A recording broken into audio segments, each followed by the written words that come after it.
Morning, Raptor Freaks. Lexi Out's here. It's Thursday morning. It's the Thursday Think Tank. And yeah, I am taking calls today. If you have access to the phone number, you can call me. I'll put you on speakerphone and we'll talk live on the Thursday Think Tank today. But if nobody calls, that's fine too. We can just talk through the comments and talk about today's subject, which is Jonathan Mogbo. Jonathan Mogbo is one of the best friends of Scotty Barnes. And this is a big reason why we should strongly consider drafting Jonathan. Jonathan is a very skilled long arm player that has a lot of ability as far as unique talent, as far as like his body type. In some ways, he's similar to Scott. They're big guys that are around 7 foot that have very long arms, and he's quite athletic. He may not be the best shooter, but in some ways, Jonathan has some really good rebounding and defensive talent that maybe the Raptors need. So, yeah, we're going to talk about that. There's all kinds of news. It's crazy. It's been a very busy week for Raptors and Team Canada related news items. All kinds of things have been happening. So let's get right into it. I'm going to start with y'all's comments right away. And as I said, if you guys want to call me at any time, if you have access to the hotline, which is posted in the community chat for community members and also in our Facebook chat for members on Facebook, you can call me and I will put you live on the air today on the show. So yeah, let's get going. We're starting out with Amit. Amit is talking. Good morning, y'all. Just got home from my school basketball practice. My team is kind of terrible. I'm the only one who ever played basketball on a real team before. Well, that's cool. I love that you play on a team. You know, when I was around your age, Amit, I played too, and I played in a church league. I played for a Emmanuel Baptist. Yeah, the team I played for was named Emmanuel. It's pretty cool, actually, now that it's come to the point where the Raptors point guard's name is Emmanuel. But yeah, I used to play for Emmanuel Baptist, and we wore orange jerseys. And one of my friends coached us. Like the guy who coached us was only like a year older than me. And I was crazy in that league. I was very bad at shooting at that time in my life. I got really good at shooting in later teens, early 20s. But when I was your age, I was basically like 5 fouls and a really crazy presence running all over the place. So I was known a little bit as a screamer. And I would yell at people like Scotty does in games now when they're trying to shoot. I did that Scotty move back in the day. Seriously. Someone was shooting next to me. I go, ah, just like Scotty's doing now in the NBA. So that's kind of what my player profile was when I was your age, Amit. But man, if you are the man on that team, well, take the mantle and lead that team right, Amit. I believe in you, my guy. And maybe you just need to teach your teammates, and maybe they'll get better as you go. So yeah, awesome stuff. Always love hearing when Raptor Freaks are actually playing basketball. I know Isaac plays a lot himself, and there's a lot of different people on this channel that still put the ball in their hand and put it through the hoop. And good stuff, Amit. Good stuff. Monique is here, the super fan, Monique Lawrence, always usually in attendance at the stream. And of course, this is a big weekend for us. We're having a birthday party for Monique in 2 days, Saturday, June the 6th at 4 p.m. at the NBA restaurant. The Raptor Freak family will be having a hangout and celebrating Monique's birthday.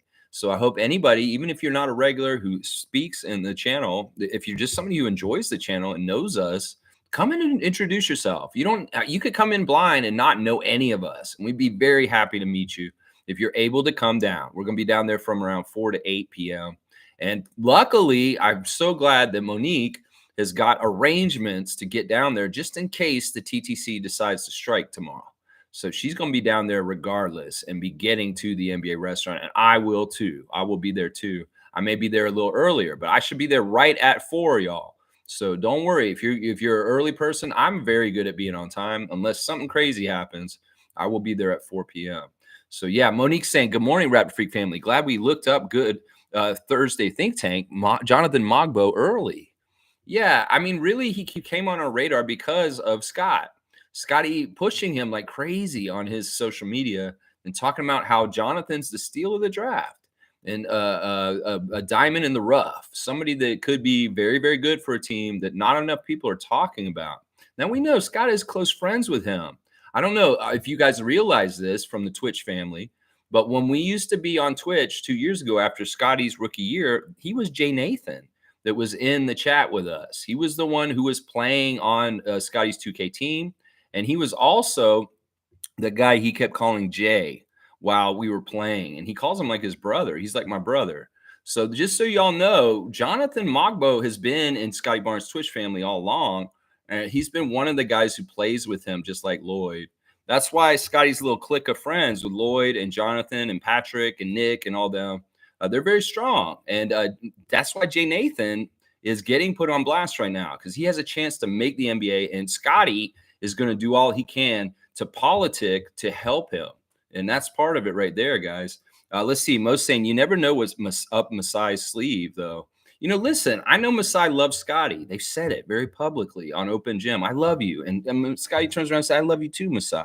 Well, if Masai loves Scotty, get his friend on the team. That's what I'm saying. I know if Scott watches me and he hears what I'm saying, he's going to be really happy that I'm politicking on this, because he does want to help Jonathan. And if the more people are talking about it like I am, well, maybe it can become more of a reality. Speak it into reality. That's what we're trying to do today. And listen, I don't know if we draft him or he does not get drafted, because it's ambiguous about whether he is in the top 60 picks for this draft. Maybe we get him on the other end of things, and all of a sudden he's a two-way, or he's just G League and he's coming up through our system and has a chance with the Raptors.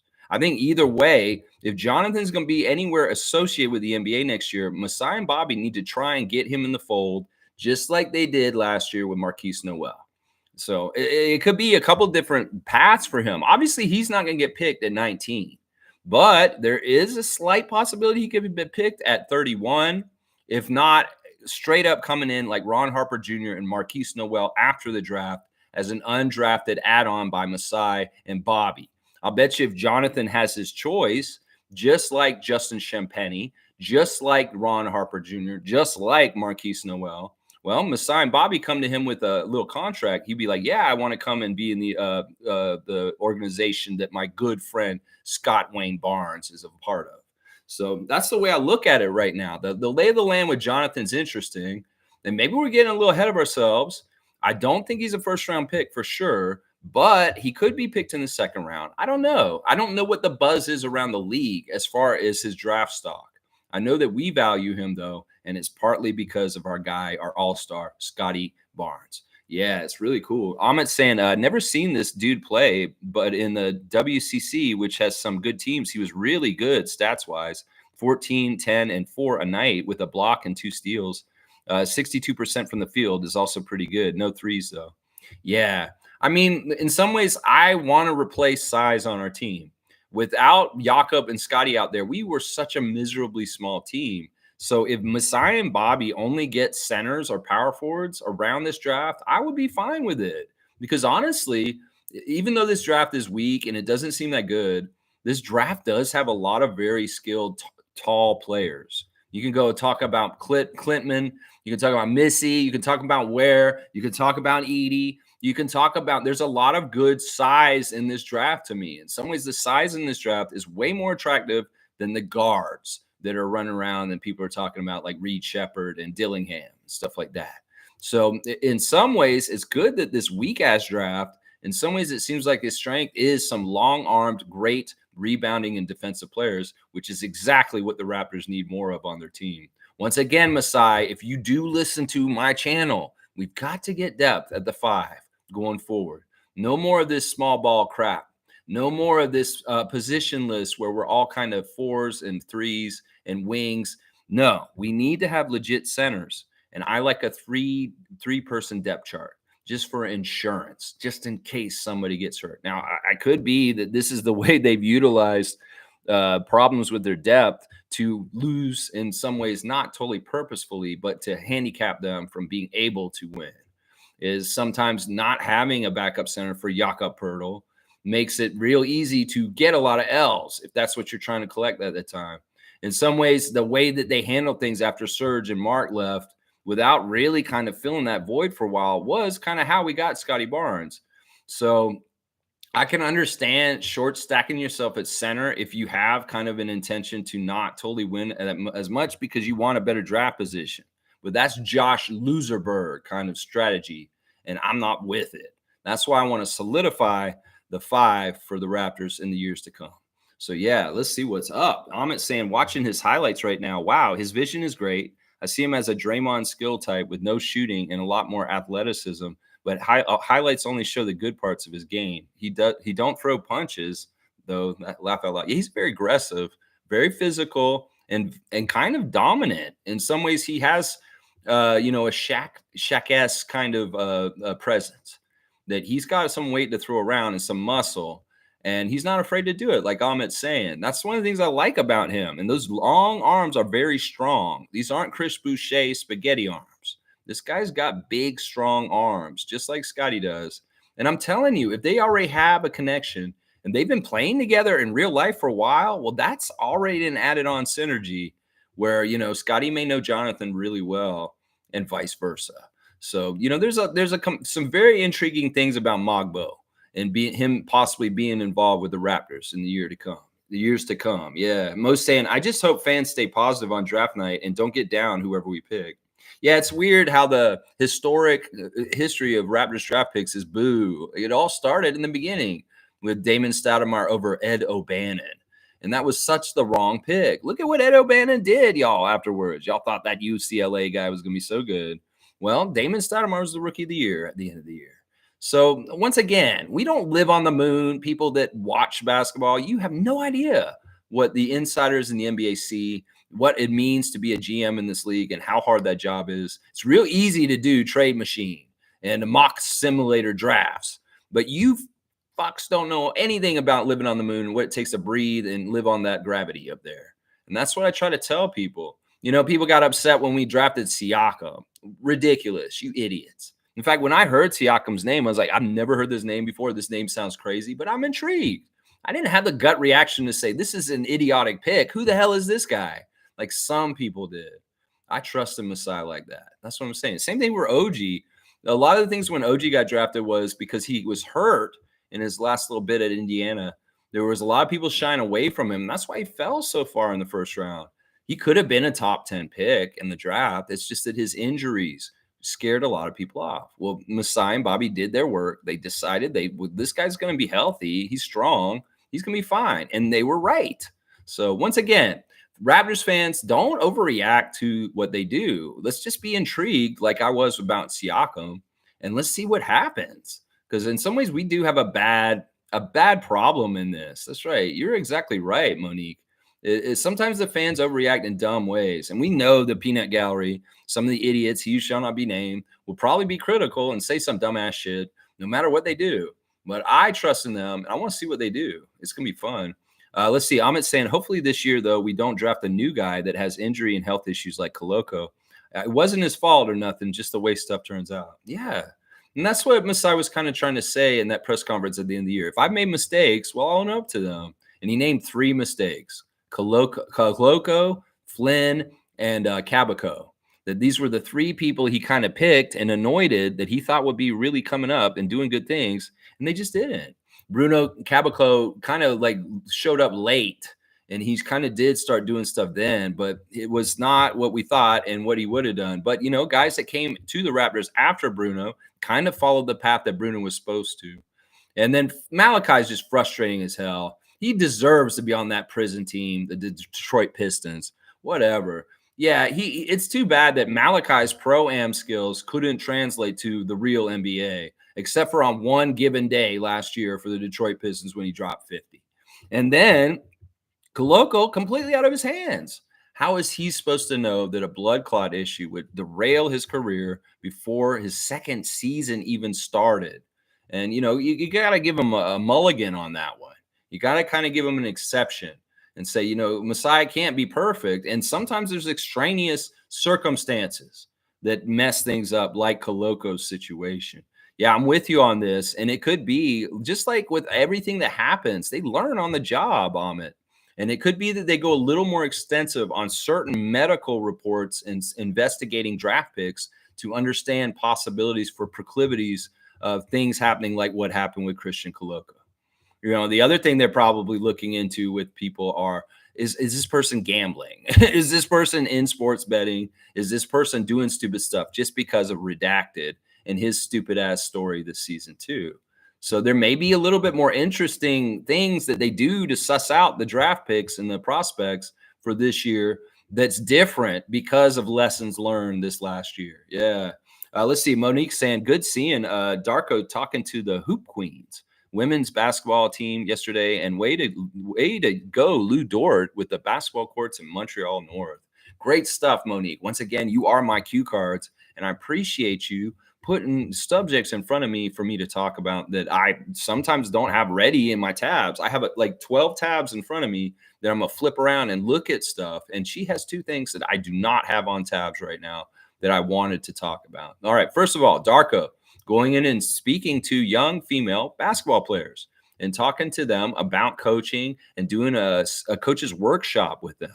Good stuff. Coach always giving back. We had not heard or seen Darko since the season ended, pretty much, other than him coming through with his donation to those hospitals on the assist charity program that he had this year.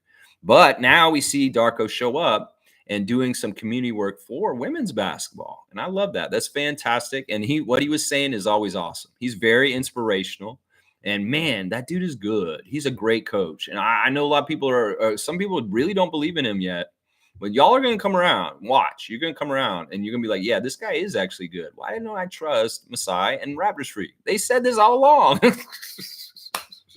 All right. And also, really cool news out of Montreal that Lou Dort has designed, or maybe he didn't do it, but he's involved in it, some new basketball courts in the community in North Montreal.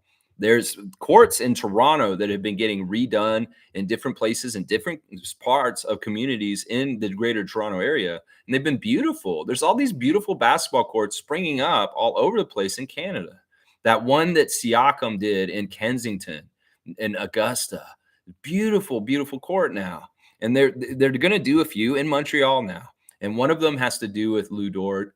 And I know Fiercey, specifically coming from that area of the country and is having a connection to Montreal, really, really loves the idea of Lou Getz doing these courts there. It's going to be great for the community. Also, on another note, Lou Dort and Chris Boucher at the CEBL game last night for the Montreal Alliance. Now, this was common last year also. These two guys are very big supporters of the Canadian Elite Basketball League. Part of it is because they are involved in these teams. I think that Chris may even be a part owner of the Montreal team. So them going there to show support as NBA players to get more interest in the CEBL is fantastic. And I love seeing Boucher and Dort sitting next to each other at the games in the front row. Now, hopefully Dort can say, hey, Chris, you coming to the tryout for Team Canada in a little bit? I don't know, man. They didn't invite me, man. Dude, they should invite you. That's what I'm saying. So Lou Getz, maybe talk to RJ Barrett Sr. and see if he can, Rowan Barrett Sr., and see if he can get Chris an invite to the training camp for Team Canada. And maybe he has some sort of path to possibly play in Paris. That would be cool. He knows how to speak French. That's a great reason for him to be on Team Canada in Paris. All right, let's keep going. Most saying, believe in Messiah. Yeah, that's right. Trust in Messiah. That's right. Trevor J is here, the commissioner of fun for this channel. Commissioner Trevor J. Always sending me cool stuff in the mail. He's saying, good morning, Raptors family. Today, rest, reset, and restart. Refocus as many times as you need to stay focused. There you go. Words of wisdom from our commissioner. You know, if things are a little hazy, things are a little confusing, a little hectic, a little chaotic. You know what is a really good skill? Is to practice being still. It's a weird thing. Like some people really can meditate in the most crazy, chaotic situations. And sometimes you just need a moment. Like if you are in a crazy place where you need to think and everything's coming at you, tell them that you need 5 and go outside and just sit in nature or something like that and be still. And sometimes all the answers will come to you and you can work it out. It's just that there's so much noise around you and you just need a chance to get some silence. So yeah, I love that, Trevor. Good stuff. Stay focused. And if you have to, refocus yourself by going outside. All right, we got the classic card. I'm pulling it out of the box right now, and this is a tough one, guys. We've had some very easy ones recently. This is not an easy one. It is a former Raptor. I will say that, which is pretty cool. So we'll see how you guys do. Remember, don't half-ass me. Whoever put that in, the Raptor Freak official group on Facebook, you're hilarious. I think it was Kareem. He did the full ass clip with Darko on it. So funny. You made me laugh my ass off this morning seeing that post in there. And if you don't know what I'm talking about, well, you have to be a member so you can see this silliness. So don't half-ass me, y'all. Only full ass when we do the classic card. So write the full name. Don't give me a last name because it don't mean jack shit to me. All right. All right, here we go. Who is that? This is weird. I don't want to get a reflection. Okay, it's the guy dribbling the ball. It is not the guy trying to stop him, which is Christian Leitner. It's very, very obvious that's Christian Leitner. Now, that gives you away something. Christian Leitner guarding the man in the Warriors jersey, who's got a pretty high number. It's in the 50s. Is Smooth Brown Man here? He might know who this is. Let's see. Clarence Weatherspoon is a great guess, Seymour, but it's not right. Chucky Brown is not right. And yes, Smooth does know who it is. It's former Raptor Victor Alexander. Victor Alexander was a Raptor in the very beginning. And yeah, Smooth is undefeated. There you go. That is right. That is Victor Alexander. There you go. He's only 2 years into his career at this point. Let's see. He is from Iowa State. 6'9" center. Yeah, one of those old school big centers. Victor Alexander. He does look a lot like Clarence Weatherspoon. So that was a really good guess, Seymour. He's a little bit chunkier than Clarence, though. Yeah, and I see Amit was thinking Chucky Brown and Todd Fuller. Yeah. And Vern Hatton. Who is that, David? Vern Hatton. All right, good job. Smooth is the classic card MVP. As always, he knows his stuff. All right, let me see where we're at. We're back at Trevor's first comment. And he's saying that Aja Wilson, with 36 points, 12 rebounds, and 6 steals, she's the first player in WNBA history to have at least 35 points and 10 rebounds, 5 steals, and multiple games this season. That's fantastic. And I know that Marie is enjoying her stat lines on her fantasy WNBA team. Yeah, really, really good player, Aja Wilson. For her size, her skill set, she's kind of like Shaq. She's a huge person who has a skill set of a smaller person. And that is why she is so good in the WNBA. Yeah, really, really good stuff. Let's see. Most saying talking about Chris Boucher was at the Montreal Alliance game, it looks like, via Instagram stories. And Oshine Grady back in Kansas. All right, you give me the cue. Let's go to the Instagram stories real quick. We're going to start with Scotty. Scotty is showing day 2 of training CC on how to fetch. And he's made good progress just in one day. Now CC is bringing the ball back to him, which is fantastic. We knew that would happen. And Scott, if you're hearing me review your Instagram stories, keep giving us dog training videos. These are awesome. I want to see how you do. Now, I can tell that Cece is not totally sitting when you ask her to sit. So if you could get that down next, that'd be awesome. You know, stuff like play dead and roll over and that kind of stuff is fun too. So I know you're going to go through all that stuff. And look at that beautiful Canadian grass that CC is running around in. It's so different than the States. Just trust me. I know the difference between grass in Canada and grass in the United States. And that dog is enjoying that, chasing that ball up here. So yeah, CC is a beautiful, beautiful dog. And Scotty is a very, very loving and very happy dog owner. That's what's going on there.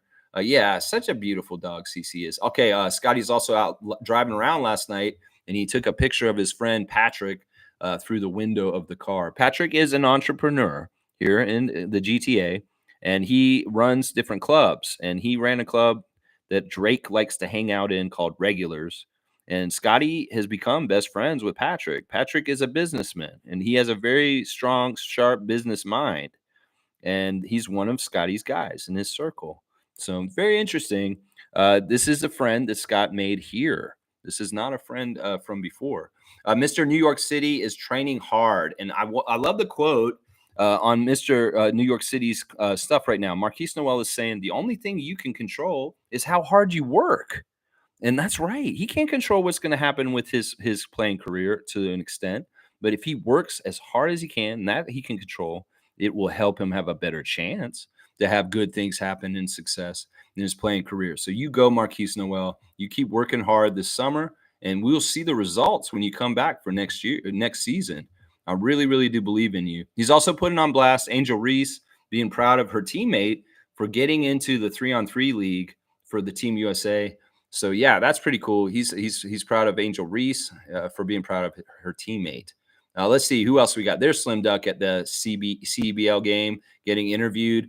back in Montreal at the Montreal Alliance games. Chris is always looking fly, and he has been repping Raptors strong this summer. So anybody who thinks that Chris Boucher's Raptors career is over, you may be very, very wrong, because he is repping Raptor Red in all kinds of places still and showing himself as a Raptor. And I believe he's still under contract, y'all. DeMar DeRozan cruising around in California, bobbing his head to some good music, West Side Boogie. Yes, you go, DeMar. I just want you to be happy and living your best life. I love DeMar DeRozan, one of the greatest Raptors of all time. Emmanuel quickly is looking at the computer with his squad, kind of going over stuff, trying to figure out stuff down in Miami. He's in Miami Hoop School, and he's working on lateral quickness and a drill with his trainer, trying to get around him. Really, really good stuff. I can tell Emmanuel's working extremely hard. The sweat just shows you that he's sweating so hard. And also he's doing twin day with Shyla. He says he loves her. And there they are reunited. It looks like they're in New York, though. It looks like that he may be back in New York now with her, and they're celebrating her birthday.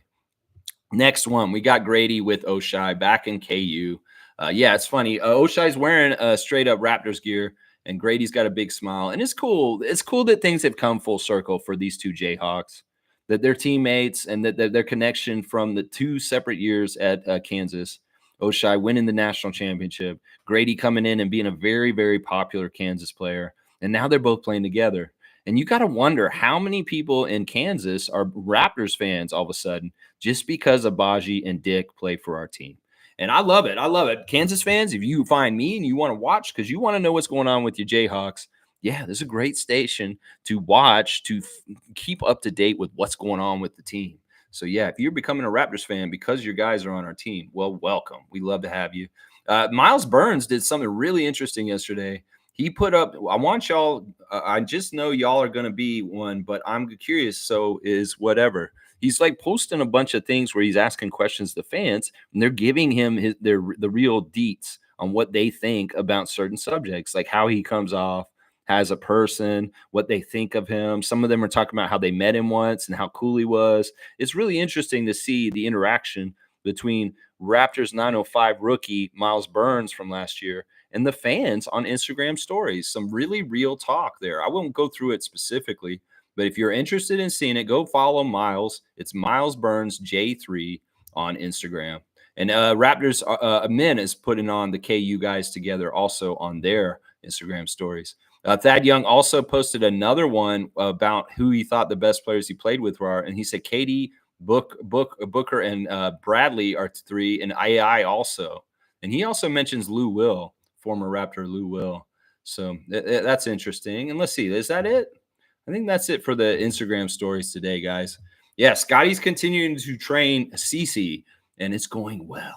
Yeah, I like it. I like it. You keep going there. Yeah. Trevor's saying, Lex, do NBA teams allowed to put out precision games this early and also know who they're playing? Oh, you mean preseason games. I know that you spell correct. Well, this is the thing. The preseason games are up to the teams. They get to choose who they play, how many games they're going to play. And in some ways, they talk to other teams to arrange the time and dates and the open arena dates. So the Raptors actually kind of talk to teams and say, like, hey, Sacramento, would you like to come up to Edmonton? We're going to play a game, an NBA Canada game in Edmonton, and we need a West Coast team to play the Raptors in Canada. And then the Kings will be like, yeah, we'd like to come for that game and be a part of the NBA Canada game. That's kind of what they did last year, right? Didn't the Kings play the Raptors in like a Western Canada city? So they get that schedule organized before the 82 season game scheduled, because you're talking about the Lakers and how the Lakers have already announced part of their preseason. Well, they're just getting ahead. They have some dates marked down, and maybe partly because their arena is in high demand and they got to nail those dates down early. But yeah, making preseason games is up to the team. That has nothing to do with the NBA. And they decide how many they want too. I think they're allowed to have up to 8. But a lot of teams only have about 6, and some teams only do like 5 preseason games at this point. So it's very flexible, Trevor, and there's no issues with the teams controlling this. The NBA wants them to do this, and it's really sometimes the team will make it a way that they want to try and help their team to get a good start into the season. And I know that some of the things we did last season with our preseason was we did some weird travel to make the time right. We kind of came back from Vancouver back to Toronto, and that's kind of how we've been doing it the last couple of years. I think they figured out something with biometrics and time zones, and that if they start them out on the West Coast with training camp in Victoria or somewhere like that, and they migrate back to Toronto for the home opener, that sometimes helps them in certain ways with dealing with jet lag. So there's all kinds of things about preseason, and it's all up to the teams. They negotiate with each other, and they say, "Yeah, we'll show up on this date in Montreal as the Celtics, and we'll play the Raptors here." That's how that came about. So that's kind of how it goes there. Let's see. Dana's here. Good to see Canadian Dana, a great Raptor freak. Good morning, everyone. Cops are out everywhere here. Must be looking for someone. Yikes. Yikes. Yeah, well, just you're not doing anything wrong. Ain't got nothing to worry about. That's right. Yeah. So, well, stay safe, I will say. And whatever's happening, well, hopefully the public is safe and people will be all right. David's saying Tim Hortons is probably closed. Damn, cops are useless. Yeah, I don't know. Maybe they're maybe doing something really important, David. I mean, listen, I have a dual relationship with law enforcement.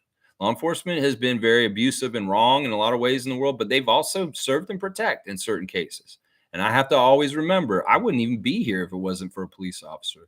Police officer saved my life, and I would have died if it wasn't for police. So in some ways, I have to acknowledge that, and I can't just say, "Oh, all cops are bad." There are a lot of bad cops, trust me. But, if the cops are doing their job and they're actually doing things to help keep the society safe, well, I like them. I'm all for them. So I'm not just going to say this. I can't get on this with you because, David, seriously, a police officer saved my life when I was 18 years old. I was dying in a car, bleeding to death, and he found me. And if he had not found me, I would have died in that car. And I would have been dead 30 years ago. I wouldn't even lived like 2/3 of my life that I've lived now. So Dana's saying, "Amen to that, David." Tim Hortons is closed. Trevor's laughing. So I'm gonna give David a dunk for that because Trevor's laughing at him about that. So you got 107 wave 107 Island Breeze. Yeah, there you go. Let's see who else we got in the chat today. Tommy Dookie is here, holding it down on the West Coast for the Raptor Freak family in Victoria. Good day, Raptor Freak family. 998 shows in a row. That's right. I'm at 998 today. Tomorrow will be 999. And Saturday will be 1000. That's right. In a row. Those many days. I've been traveling the world. I've been doing all kinds of crazy things when my life's upside down. And I still make sure I get this stream in. Yeah, that's right. And man, it's been fun. And I'm so happy that you guys continue to join me, and that we still have this great community to be huge Raptors fans that really love the team. We're not being toxic. We don't want to put the team down. We don't want to kick them if they're losing. We just love the team unconditionally, and we root for the Toronto Raptors to win more Larry O'Briens in the future and get better and better and better and overcome everything that is put in front of them. So, yeah, that's what we're all about here. And I love you, Tommy, and I hope you're having a great morning so far over there. He's saying, let's go as many Canadians as possible with the Raptors roster. Canadian basketball prospects in the under 18 program are strong. This is a great comment. And I'm going to use this as a segue to talk about the game yesterday that the under 18 Canada team played in South America yesterday. Yeah, they really dominated once again. The first game, they lost at the last second a really dumb way. But the last two games, they have blown out their opponents. And yesterday, the team was Venezuela. Venezuela only 53 points to 89 of Canada's. And Oliver Ryu was out there. He got 10 points in 13 minutes, 3 of 4 shooting, 4 of 7 at the free throw line, 4 rebounds. Yeah, not bad. He wasn't the star, though. It's Tristan Beckford, 17 points, 6 of 12, 50% shooting. He had 5 rebounds, 2 assists, and was a plus 14. So, yeah, there's a couple of very interesting young players on this under 18, and the future is very, very bright for Team Canada basketball. Matthew Dan, Tristan Beckford, and Oliver Ryu. Look out. Those guys are coming. And it's crazy because when we were playing the first game against Dominican Republic, where they beat us, in the chat, everybody was in the chat was saying that Venezuela is going to be number 1, and everybody's playing for second. Well, is Venezuela going to be number 1 after yesterday, Venezuela? No, they ain't, because Canada whooped them yesterday, almost doubling them up. So, yeah, it's going to be USA and Canada as the top two teams in that tournament. That's just how it is. It's the new order of things. USA may still be the number one team in the world in power in basketball, but Canada's coming into the top five. And that means above all the other teams in the Americas. I'm telling you right now. Yeah. So I'm with you on this, Tom. As time goes on, I always want to have more Canadians on the Raptors roster. We got Kelly Olynyk, RJ Barrett, Chris Boucher right now. But we could add Zach Edey, and I'd be very happy. We could get some other guys in free agency or other ways. Yeah, I'd be very happy. Emmanuel Miller, hello, maybe. Who'll see? I'm just saying, what's going on, Tom? What's going on, Tom? And he's got that logo on there that Tommy designed and put on there. Not designed, but he put it on our chat. Tom's saying, any Canucks in the NBA draft apart from Zach? I think there are. I mean, I'm not thinking him off my top of my head. I mean, he's the most notable one as the best college player in college basketball this past year for Purdue. But obviously, Emmanuel Miller and Tyrese Samuel, those guys were in our workout this week. So there's at least those two guys. I can't think of any off the top of my head, though, right now, Tom. But there probably are other Canadians involved, and they will probably come up and we'll see them. Trevor's saying, yeah, Canada beat Venezuela like they stole something. I always like that saying for some reason. It's a silly saying, Trevor, but when you say it, it's hilarious to me. Tommy's saying, let's just get Zach. Well, hopefully we can work that out. We talked a little bit about this in the last couple of days. The Raptors may be packaging Bruce Brown with the 19th pick to move up so they have a better chance to nail Zach onto the Raptors because he may not be there at 19. In fact, let's do something fun real quick since Tommy's brought this up. I'm going to go do a mock draft real quick on NBA Draft Simulator for ESPN. And basically you go in there, you pick your speed, number of rounds, and you pick which team you want to mock draft for. I'm picking the Raptors, and I'm going to go ahead and let them load the draft, and we're going to see what it does. All right, let's start the draft, and let's see what happens. All right, it looks like what happened was the first pick in the draft was Rizacker. Alex Sarr went to the Wizards. Castle, Klingon, Topic, Reed Shepard, Mattis Buzelis, Rob Dillingham, Ron Holland. Let's see. Did Zach Edey got picked at 14th by the Trailblazers? Yikes. Okay, so he went at 14th. So we're at 19th. Let's see. Who should I make the pick? There's Devin Carter. He's a point guard. I don't want him. Keyshawn George is there. And Kyle Flipowski is there also. Isaiah Collier. You know who I like, though? But there's Kel'el Ware. See, I've been doing this. I forget about all those top guys, and I go ahead and just get Kel'el Ware here.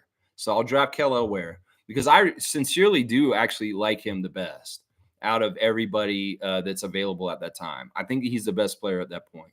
All right, let's see what happened after that pick. And at 31, okay, Keyshawn George went away. Flipowski's gone. Clintman's gone. Tyler Smith got drafted. And so did Isaiah Collier. But there's a lot of guys available. Let's see who's available that's attractive the most to me. There's Ryan Dunn. I could just go ahead and draft him at this point, like whatchamacallit, Cowboy would want me to. The other name that's here that's interesting that was kept getting brought up like in the last 2 years is Nikola Jurisic. This is a player that I believe was nameless who kept pushing on me, saying, you got to see this guy. This is going to be a guy. But, and there's Ulrich Kamachi, who also, there's Jonathan. We'll go ahead and put Jonathan on here. Jonathan Mogbo just below Ulrich on this draft list. And they've got him ranked 41 now. So maybe he is a little bit higher in the drafts or in the second round for sure. So Mogbo is getting ranked at 41. So in this draft, I just selected two centers, Kel'el Ware and Jonathan Mogbo. And in some ways, that just gives us a lot of length and shot blocking and rebounding. And boom, there you go, Bobby and Masai.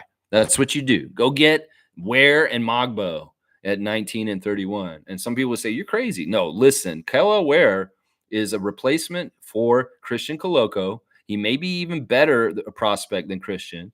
And then Mogbo is that in some ways is just for Scott. And also because the kid actually does have skills that will probably really help the Raptors. In some ways, you could say Mogbo could fill in some of the stuff that Precious had when he left for us. You know, they may be similar type players in some ways. I think Precious is way more talented and skilled. Don't get me wrong. But Mogbo has some characteristics that are similar to Precious as far as strength and size is what I'm saying. So that's what I would say. So we just did a mock draft just for fun, and I picked Kellel Ware and Jonathan Mogbo with our 2 picks. There you go. There you go. Cowboy is here. Good to see you, the Canadian Cowboy, Bradley. And of course, I'm always promoting his company, Tada. That's right. Bradley works as a handyman and every man that can come and help you with any kind of job. And Tada is in the Greater Toronto area. They will come out here where I'm at right now in Cookstown, and they will come and help you here. They will go all over the GTA, Gwillimbury. They'll go everywhere. Trust me. And Bradley will come and help you with whatever job, whether it's cleaning, whether it's restoration, whether it's moving something. He is a jack of all trades. And all you need to do is call this number, 647-833-6844. Ta-da! Services. They can come and help you out with any kind of job. If you feel overwhelmed and you need an extra hand or just some manpower and you don't really have any friends, well, Bradley can be your friend. He said, "Good morning, Lex and Raptor Freaks. I just watched his highlights. He doesn't look bad at all. Reminds me of Precious." See, I just said that. That's weird. I didn't read his comment. I could see the Masai getting him only if we trade Bruce and get another second pick. Well, who knows? I don't know. It's probable. It looks like Jonathan is kind of known now, and he probably will get drafted in the second round. So we'll just have to see how things shake out. Once again, as Monique said earlier, the main rule is trust in Masai and Bobby, and let's just see what they do. In some ways, last year I didn't trust them when they went and got Grady Dick, but I should have. I should have. Yeah. All right. Kareem is here. Good to see Kareem. And Kareem, I have signed the We the North book. I will be having it with me. It's sitting in front of me right now, and it will be with me when I get there on Saturday. So if you drop through on your way to the cottage, I will hand it over to you, your prize for being our dunk champion of 2023. Kareem had the most dunks in our channel, and he's got an award for it. And that award comes at the end of every calendar year. So the next dunk champion will get their award in December 31st, just like when Kareem got the first one. Now, right now, it looks like Kareem's going to be a repeat champion because he is by far and away ahead of everybody else. So it looks like Kareem's like the Michael Jordan of Raptor Freak dunks, maybe even, dare I say, the Vince Carter as the greatest dunker in Raptor Freak family history. Kareem. All right, let's see what he's saying. Maybe he's going to get a dunk after I read this. Let's see. Any team in the East who passes on Zach will regret it. Bleacher Report has their mock and thinks the Knicks will draft Zach at 25. Scary. Let's get him. Yeah, I don't think he'll fall that far. That's ridiculous. I think if he's at 19 and Bobby and Masai like what they saw the other day this week, he's coming to us. Seriously. It's no brainer. It's a nice fit. It's a nice fit. Zach can stay home. I don't think he'd get in trouble with friends here. Maybe there's some sort of issue with him being at home, like a Delano Banton kind of issue, but I don't think so. I don't know. It's hard to say. His mother's a very strong influence in his life. And, well, if he's in town with his mom, she's probably not going to let him be doing something stupid. First of all, in some ways, he doesn't seem like that guy in a guy either. He's very focused on his basketball career. And, well, in some ways, if he had the creature comforts of home, as long as he's not letting friends distract him playing in Toronto shouldn't be a problem. At least from what I can see. And maybe there is something there, but probably not. Yeah, we got to get him. I agree with you, Kareem. I do. A Cowboys fan, I agree. Let's 98. Let's go. Let's 98. You guys did that saying yesterday. Let's 98. Tommy has given out 5 gifted Raptor Freak memberships. I love it. Look at that. We got Kareem getting one, Cowboy getting one, Infamous got one, and Sergeant Wayne Strainer and G. Oh, what a starting 5. All right, if I was going to put you guys in positions as a team, I kind of know a couple of you guys in person. So I'm going to say this. G is the point guard. We're going to make Kareem the point guard, and G is the shooting guard. And then we'll put Wayne at power forward, and we'll put Infamous at small forward, and Cowboy is going to be the center. Yeah, we'll make Cowboy the 5. So that's my starting lineup from those 5 gifted memberships. Maybe I'm completely wrong. I'm going to say Wayne's the 4 because he's tough. Cowboy's the 5 because I know he's very tall. And Infamous will be the swing in the middle. And the 2 guards are G and Kareem. Yeah, there you go. They're probably interchangeable too. Either one could probably run point. Tom saying best lineup ever for the Raptor Freak family. That's a pretty good starting 5. I'm not going to lie. That's a very good starting 5 of Raptor Freaks right there. Yeah, almost going, damn, W for Tom. You know, part of the reason why he does that is because he wants to unlock more emoticons. And if I have more members on the channel, they allow us to have more of these fun little heads that you see that Tom's put out there. Monique, the logo, Zach, Grady, and Scotty. That's a fantastic little lineup like there. Look at that starting five. We got Mo, the Raptor, Zach, Grady, and Scotty. That would be a pretty good team right there. Yeah, nice one. Edmund's here. Good to see Edmund as always. Y'all give a follow to Race Mode Travels. Kareem saying, Tommy, I love you, homie.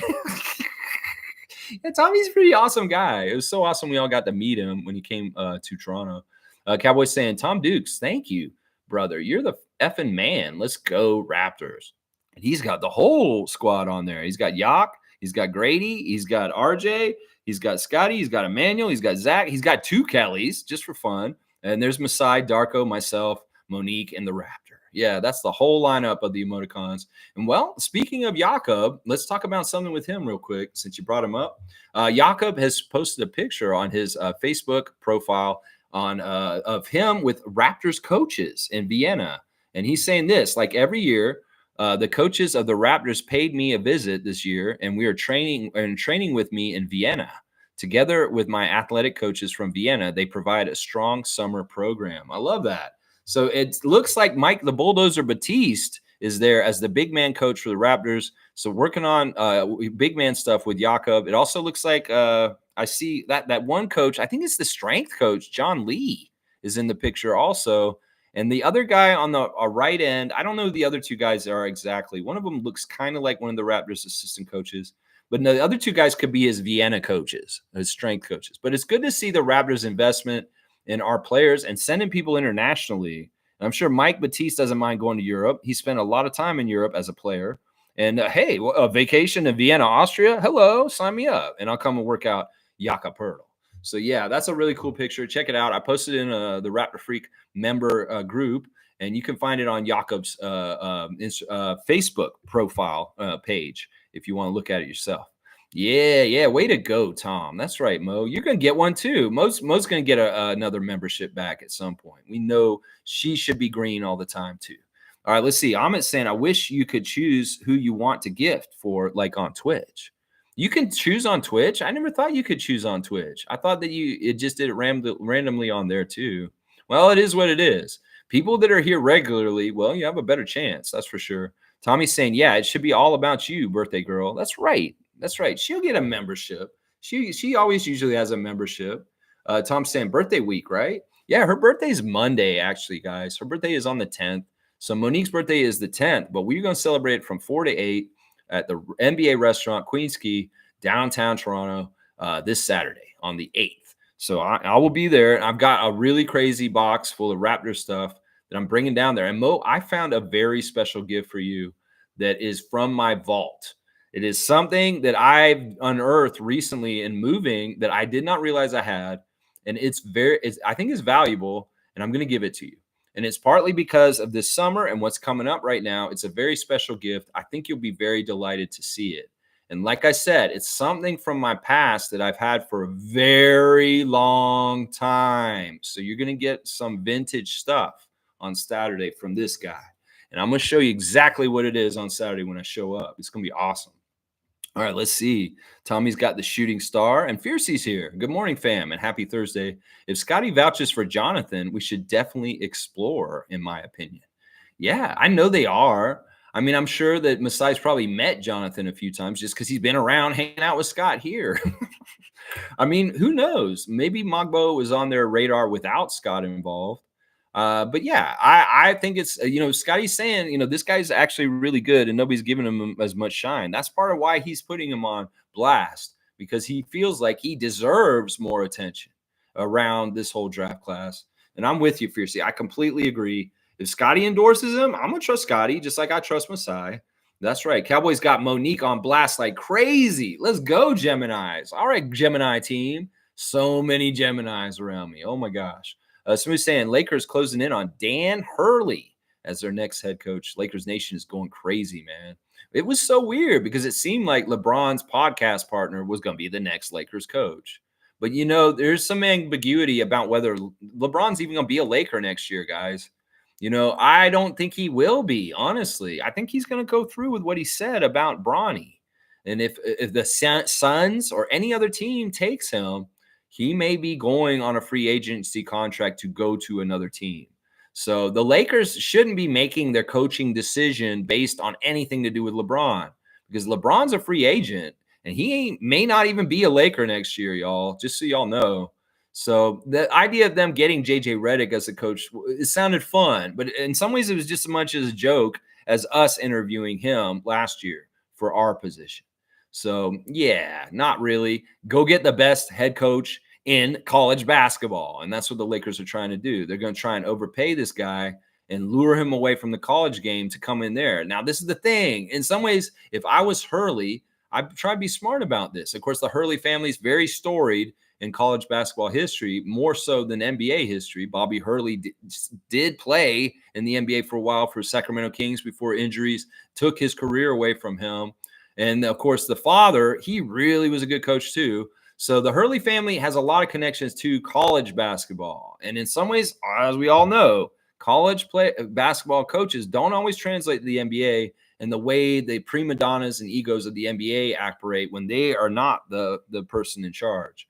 So, man, if I was Dan Hurley, I would be thinking really, really hard about not taking this job just because it could be a dumpster fire and it could hurt your career, honestly. You can ask Jerry Tarkanian about coming to the NBA and how it kind of hurt his basketball coaching career a little bit after leaving UNLV to come and coach the Spurs temporarily. So that's always the risk with getting a college coach and coming in, that they may not like coaching the pros compared to the kids. So yeah, it'll be interesting to see how that develops. I'm not shocked by this, that he's the front runner over Redick now. Let's see. Superfan Mo saying, yes, Tom, this week, Monday. That's right. Cowboy saying Darko is the best coach in the league. Well, not yet, but give him some time. Spoelstra is still the best coach in the league, but we'll have to see over time how Darko's career goes. I have faith in him. I do. Tom saying 100% agree, Cowboy. He's anxious, I'm sure, to see what Masai's cooking. Well, everybody is. This is a weird offseason because it is absolutely set up for the Raptors to do a lot of things, whether it's around the draft, whether it's free agency. We have money, we have assets, we have things we can do. It's not totally sure what our core is going to be and who could possibly be in a Raptors jersey next season. There's a lot of different options and directions we can go. Often in the offseason, sometimes your core is locked and everything's kind of just set up to going into next season. And it's kind of all obvious. It's not that way this year. And that's why this will be one of the weirdest off seasons in a while, because it's going to be a flurry of different things that happen with the Raptors. And by the end of the offseason, when we're going to training camp, it'll be a lot more clear the work that Webster and Ujiri have done this summer. Yeah, it's going to be awesome. I'm looking forward to it. And because we have this channel, well, we're going to keep you up to date as best as we can on what is going on with the team and the reasoning and the why we're doing what we're doing. So, yeah, I love it. I love it. I love it. David's saying Tom Duke is the GOAT. He is a GOAT. There's a lot of GOATs. Yeah, there really are. Tom Duke has got the skillet for Cowboy and Masai. The Masai and the skillet. He went to the draft and he killed it. He found another great player like Pascal. That's right. We're going to go there. And Cowboy's going to show there that being a Raptor freak is trusting in Ujiri. That's right. That is right. Bam, bam, bam, bam, bam, bam, bam. Yeah. Let's see. I'm getting the dates mixed up. Today's the 6th, and the party's on the 8th. It's Saturday, just so y'all know. Fiercely saying any sane person accepting a head coaching position with the Lakers can expect to stay there 2 years tops. Then, unless LeBron is out. Well, that's what I'm saying. If LeBron's gone this summer, well, maybe Dan Hurley will have a clear path to coach that team for a while. But it's not really LeBron is the problem totally. LeBron is the epicenter of all the issues around the Lakers since he's been there. But it's not really him. The problem is actually the Lakers fans. The problem is actually the Lakers culture. They're impatient. They are demanding. They are crazy. And they think that they can just go get whatever they want as resources around whenever they want. Think about the way they were like, we're just going to go get Nick Nurse. Oh, we're just going to go get this person. Well, we can just do that. They think they can just take whatever they want from around the league. Well, they can't. And in some ways, they're so dysfunctional in the last few years that somebody who's going to come in and take over that program and try and run it like the next head coach of the Lakers is going to have some time to have to change the culture. And in some ways, it will be very hard because the fans are absolutely crazy. And in some ways, they're the toxic problem with the Lakers right now. That they whine and cry when things are starting to get better, and they make changes right when things are about to turn the corner, and then they never get to that spot. I keep telling people basketball's like this. There's a failure part that happens for a little while, but you get to the good stuff past it.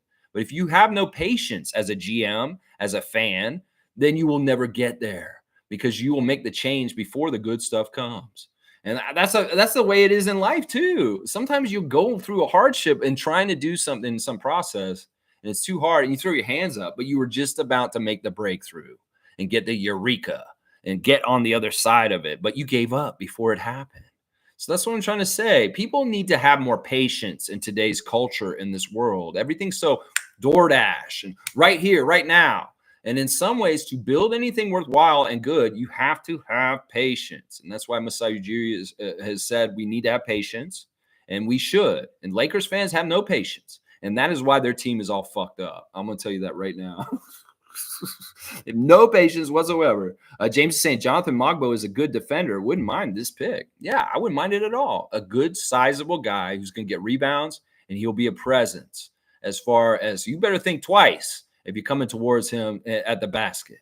Yeah, he's going to be around. In some ways, he's got shoulders and arms that make me think of Oakley kind of enforcer kind of stuff. You know, he's best friends with Scott, and somebody was going to mess with Scott. Well, Mogbo's going to come over there and be in his face with him. Yeah, I like him having that kind of backup, like a best friend backup who's really ready to be there for him. In some ways, that's part of it right there. Bryce is saying, good morning, Lex and Rapid Freaks. Good morning to you, Bryce, and good morning to James. James and I are battling in the fantasy WNBA this week to the best team win. In some ways, I've had a really bad season so far. But James, good luck to you. We've got a couple more days in our matchup. David is saying, I can't wait for LeBron. I can't wait for LeBron to retire. He's just so exhausting, and everything he brings to the league is exhausting. I don't give a fuck about LeBron. I mean, I'm not going to argue with you in some ways. I won't mind the post-LeBron era. I do understand the sentiment of like, you know, soak him up and enjoy him while you can, because he's not going to play forever. And a lot of the LeBron fans are really saying like, yeah, show honor to him because we're not going to get to watch him forever. And you really need to pinch yourself and say, I'm in the era of LeBron. I get to watch him play. I get that. And I have enjoyed watching him at times. But at some point, I know the league will change when he's gone. And in some ways, I'm looking forward to the post-LeBron NBA. Let's just put it that way. So I can accept that, yeah, he's on a limited time schedule for how much he's going to be around, and I will really value it. And I got to get the LeBron games while I can, because some people are being like that. You know, you guys are so disrespectful. At least we can watch him right now. No, I get it, and you're right. You're right. Greatness needs to be celebrated, and we do need to appreciate who he is while he's still playing. Is kind of what I'm saying too. James is saying, can we scout Nikola Juric? That guy looks good. All right, I did this, but I think I did it last year. I think I did a scout on him last year because he was kind of in the talk for the draft last year, but he didn't come fully out. All right, I'm going to do this, and this is because James always asks me to do good drafts. I think I did do him last year, but I'm going to do it again real quick. And this is a guy who was very much pushed by certain people on this channel and saying that we need to get him. Now, he is a guard, and I don't necessarily like that. He's 6'7". He's Serbian, but he was born in Belgium. He has played for Mega Basket and also OKK Beograd. He's got a couple of accolades. He's been an MVP in the EuroLeague NGT. He's also been all-tournament team in EuroLeague also. He's been junior ABA champion twice. So he's got a little bit of accolades from his professional career in Europe so far. All right, let me go look at him in action. I've watched him before, and I remember when I watched him the first time, I was not that impressed, just so you know. But yeah, we'll watch him again and see if he's done anything in the last year that'll maybe wow me a little bit more. All right, I'm gonna look at one. I want to try and find one that's more recent. Let me see, one that's been in the last month. If there's anything of him in the last month that's kind of not too super long. Maybe that's not the right time period. Let's make it just a year, the last year. 2 weeks ago, NBA draft profile. All right, skilled Serbian wing. All right, let's look at. All right, let's see. What is he doing here? All right, he's wearing pink jersey. Ooh, he came right down the lane. He's got a nice long arm and he extended and threw it down on people. Now he's dunking in traffic. There's guys that are near him and he's not letting them impede him from throwing it down. He's doing that in quite a way. He's very sneaky. Like in some ways, it's kind of like Grady slipping through the cracks and getting to the hoop is kind of what's happening there with him. It's interesting though, because he's fearless. He has guys near him and he still attacks the rim, which is very good. I'm not even sure if he's making the passes on some of these plays or he's okay. That's actually a shot. That was an interesting three. So he does have a little bit of a 3-point shot. Yeah, he likes to go into the lane and draw defenders, and either he's going to try and put it up or he's going to kick it out. There's a nice little sidestep three right there. Let's see. There he uses the screen really well and takes a three and gets an easy shot. Yeah, he's very good at running around screens and getting free. He's got weird step like fakes. He's got some interesting footwork to try and throw guys off. Yeah, this is weird. I can't really tell in some ways from this competition, though. These guys look slow that he's playing against. Yeah, I mean, his shot looks pretty good. The mechanics on his shot look not bad. He, in some ways, is kind of like Topic. Topic and him, I know it's easy to compare the two of them. They're kind of the same name and nationality. But yeah, he reminds me a lot of Topic. He actually might be better than Topic, honestly. I know whoever brought Nikola Jurisic to me in the first place said that he was going to be the best player coming out of here. So in some ways, I have more confidence in him than Nikola Topic. And I know Topic's in the top 15 draft picks in the mocks right now. Yeah, I like how he goes through traffic. And he's got like a Siakam kind of quality to find the gap and kind of weasel his way through people and find a way to score. Plus, his arms are very long, so he extends very well to get the ball up over people so they can't block him. So, yeah, I like it. I've seen enough here. Yeah, you know what? He actually looks way better this year in the past year than what I saw from him last year. When I first got him last year, he may have been too young and not enough happened. But now he's played in this last year, watching him again this year, I'm more interested in him. Now, I once again, I don't really want the positions 3, 2, or 1. I'm looking for 4s and 5s this year for the Raptors. And in some ways, but he does have good length, so maybe it could be okay. I don't know. But there's your scout, James. Nikola Jurisic. Yeah. Smooth saying at Fiercey, yes, it's the toughest job in sports, in my opinion. Dan is a great coach, though. This is a sign the Lakers front office is taking back control from Clutch. Yeah, that's good. That's good. And they need to in some ways. And it also may be a sign that they're preparing for LeBron to not be on their team this next year. Seriously. That's part of what I think is showing is that they really do think he's going to go with Bronny. Wherever Bronny goes, yeah. Cowboys saying, yes, David. I don't give a fuck. Alley-oop. All right, you want to give an alley-oop to David just for him not giving a fuck. All right, he's 108 now. He's 108. He's hippie music 108. We're playing all CCR and Crosby, Stills, and Nash all day long.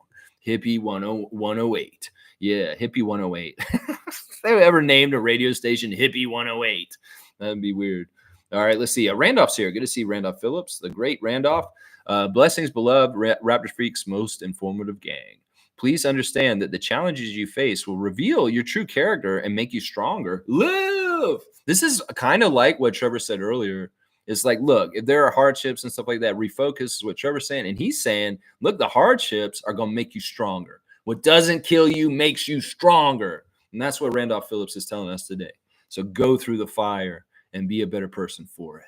Yeah, I love it, Randolph. And on this note, let's go look at Leo's life tips and we'll get the trifecta of knowledge and advice. Today, Leo's saying to find yourself, think for yourself. And this is something that is so important in this world today. Now, we've talked about recently how, nutrition and education are making people more sheep.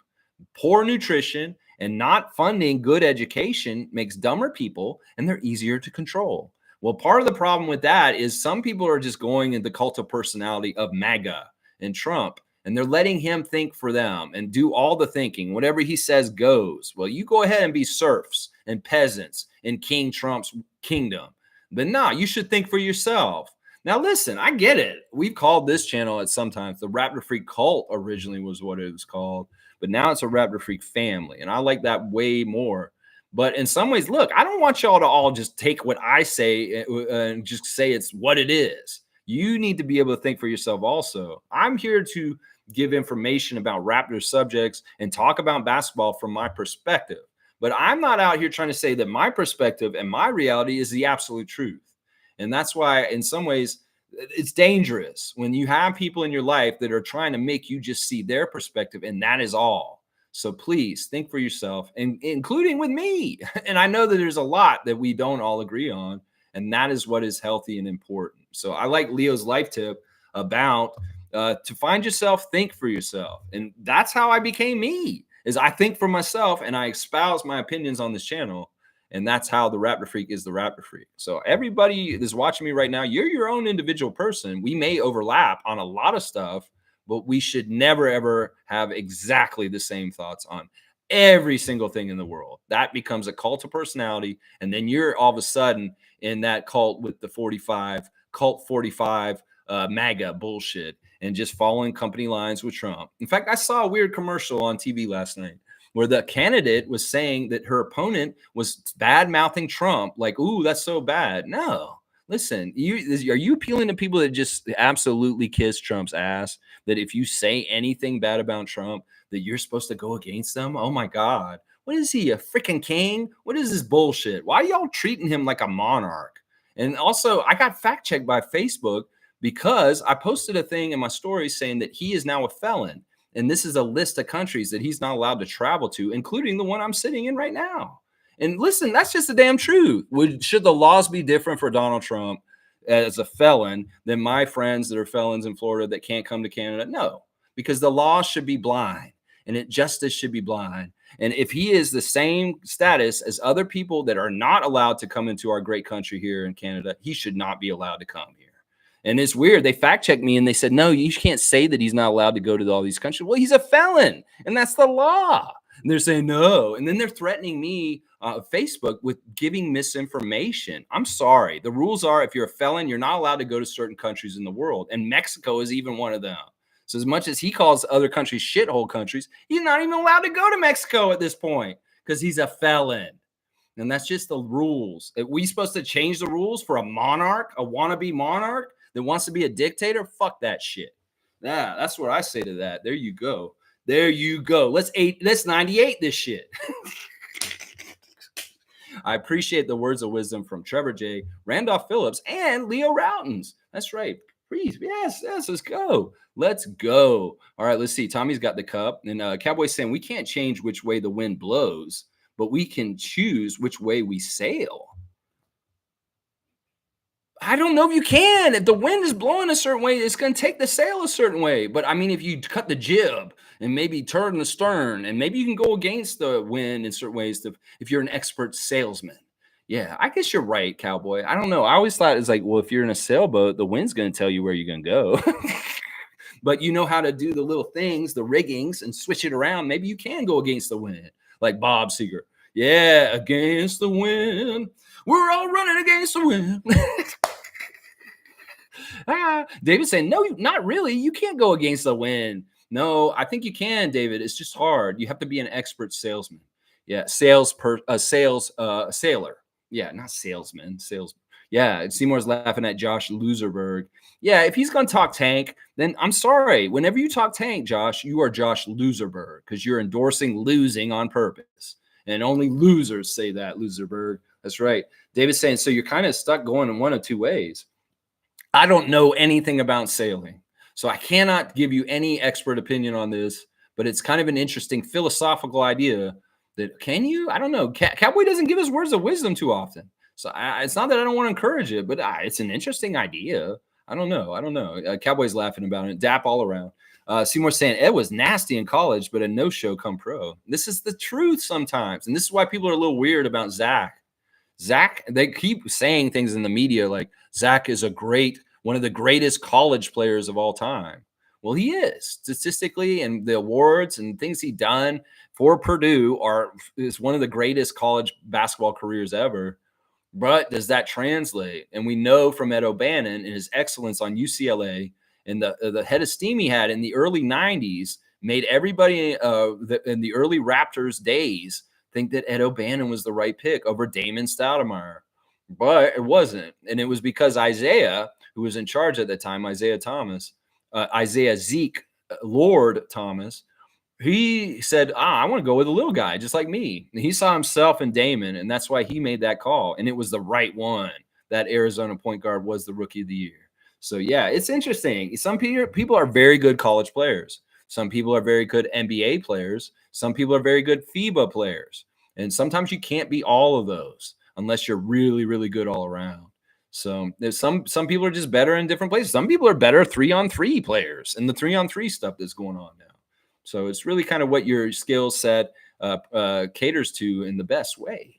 So, I hope that Zach's not just a really good college player and not a very good NBA player, but there is a possibility for this. And some in the media will want to make you think that. But who's to know? Is that because you want to sully his draft value so maybe he falls further? I don't know. Is Zach just one of the greatest college players of all time? Can he be a great NBA player also? I think so. Yeah. Let's see. G saying, Tom just saw my gift. Whomever they pick will be a good fit for this team. Excited about this offseason for us.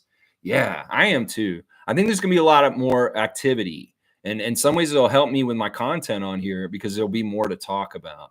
So, yeah, always good to see G. Cowboy saying, Sheriff is in the house. Yeah, Sheriff Seymour Pape holding it down in the Calgary. That's right. We got it down in Alberta, y'all. That's right. We got reps all over. That's right. Fiercely saying, agreed at Smooth. I may be wrong, but I feel the Lakers seem to be more assertive and smart in their decisions prior to LeBron era.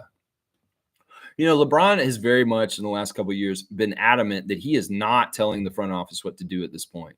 I think that he really got a lot of bad criticism when he was doing that early in his Lakers career. And that now in the last couple of years, he really has sincerely laid off and let them do what they want to do. In fact, it's evident because they didn't go after Kyrie as hard as probably LeBron wanted them to last summer. If they had traded and gotten Irvin into LA somehow, some way, well, LeBron would have been very happy, and that would have had signature LeBron being lead GM all over it. But you know what? The reality was that it wasn't very realistic for Kyrie to be on the Lakers in certain ways with the money and the cap and the situation the Lakers are in right now. In some ways, the Lakers have been careless with their GMing, and they're in a bad position that has their hands tied. As much as the Raptors have flexibility, in some ways, the Lakers have no flexibility in whatever way, and that really hurts them. Some of it is because of LeBron and his money, and of course, Davis too. Let's see. Let's keep going with it. Seymour saying, salute the Cowboy. Yeah, right on. I always love to see you guys interacting. Bryce is saying, in all honesty, we are in such a good spot in the draft. This is where Messiah percolates. I love that word. I just hope we get Ryan Dunn. The guy is interesting. Well, it's very high probability we could get Ryan Dunn at 4 p.m. on the second day of the draft at 31st pick. There's been so many mocks that have put that Virginia player in that spot. Ryan Dunn, 31, picked by the Raptors, first pick of the second round. So we'll have to see that if that is where we'll get him, if we are going to get him, just so you know. Smooth saying, you're not wrong about the Lakers. Yeah. Seymour saying, a water line blew on 16th Avenue. It's a mess. The city has put out an emergency text saying no clean water for the north part of the city. So everyone's buying water bottles. Interesting. So some Calgary news right now. There's a water line that blew and the north side ain't got clean drinking water. You got as a boil warning in effect. Look out, boil your water, boil your water. I don't know. Some people down south say bowl. I got to boil my water. Boil? You have to boil your water? I got to boil it. Water. Water break, Jill. Yeah. All right, let's see. Cowboy saying, ditto, Bryce. That's my guy. Ryan Dunn, Virginia, shooting guard. What do y'all think? Yeah, Cowboy likes him. Bryce likes him. David saying, Malachi worked hard, and it just wasn't good enough. I don't wish any ill will upon him. It's not his fault. I don't agree with you completely. I do and I don't. I don't know. Sometimes I feel like Malachi had an arrogance to him that wasn't right, and that he was blocking his learning in certain ways. I don't know. I can speculate like this now because he's not on our team.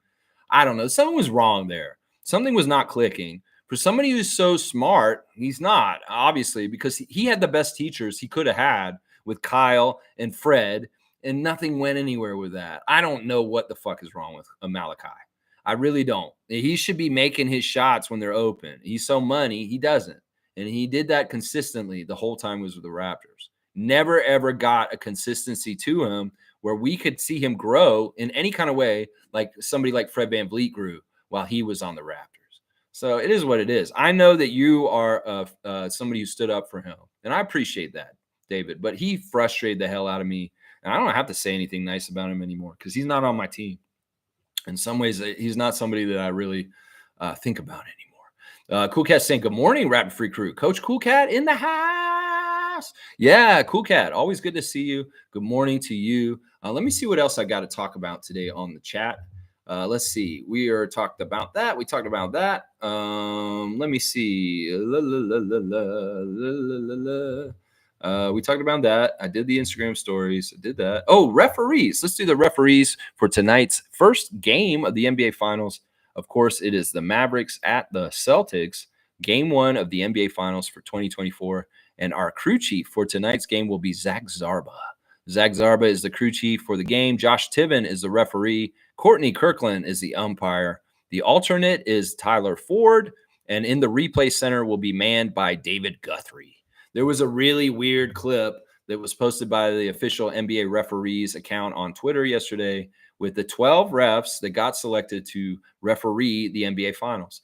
And they're all talking about how great an honor it is and where they were when they found out. I had just gotten home from grocery shopping, and my wife brought me the news, and I started crying. It's really cheesy and funny. You hear these crazy guys talking, and you also realize when you hear the refs talk more, they're not people that are super smart. They're average, everyday kind of people that just kind of know how to ref, but they're not high intellect. Let's just put it that way. And hearing Scott Foster talk about the honor it is to referee in the finals makes you kind of throw up in your mouth, to be honest. But yeah, check that clip out. It's hilarious. I follow the NBA refs on Twitter because they're always putting out all kinds of crazy content to really trying to make people like them more. So I'm all about it. Of course, Bill Kennedy's in the clip. We love Bill Kennedy. Mark Davis in there with his old Navy ass being all like, oh, yeah, being in the finals is a very special thing and only the best get here. You know, stuff like that. They all have personalities. You know, they're interesting. Josh Tiven, all those guys. So, yeah, definitely check out the referees' Twitter post from yesterday with them talking about the honor of refereeing in the finals. Yeah, I love that Ed Malloy is still not involved in the finals this year. He must not have done well this year because his marks weren't good enough to be one of the top 12 refs in the NBA this year. Ha, ha, ha, ha, ha. Ed Malloy, you punk-ass bitch. Yeah, I won't call you that. All right, let me see. What else is there? Not much else for me to do today. Let's see. Fiercey saying, I will check out the Montreal North Courts as I visit family regularly. I will take pictures and post on the chat. Awesome. Yeah, look, I really like the green on it. I really like that court design that they showed yesterday that's going into a court in North Montreal. Lou Dort is involved. Fantastic stuff. I love seeing the growth of basketball in Canada and seeing really cool, awesome courts in different neighborhoods around the country is part of that growth. There's new courts in Edmonton. There's new courts in Vancouver. There's new courts right on across this country. Oh, and real quick, I want to say this also. Let's go Oilers. I'm so happy to see a Canadian team in the Stanley Cup Finals.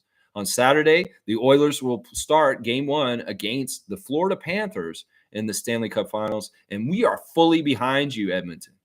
Canada needs the cup to come home.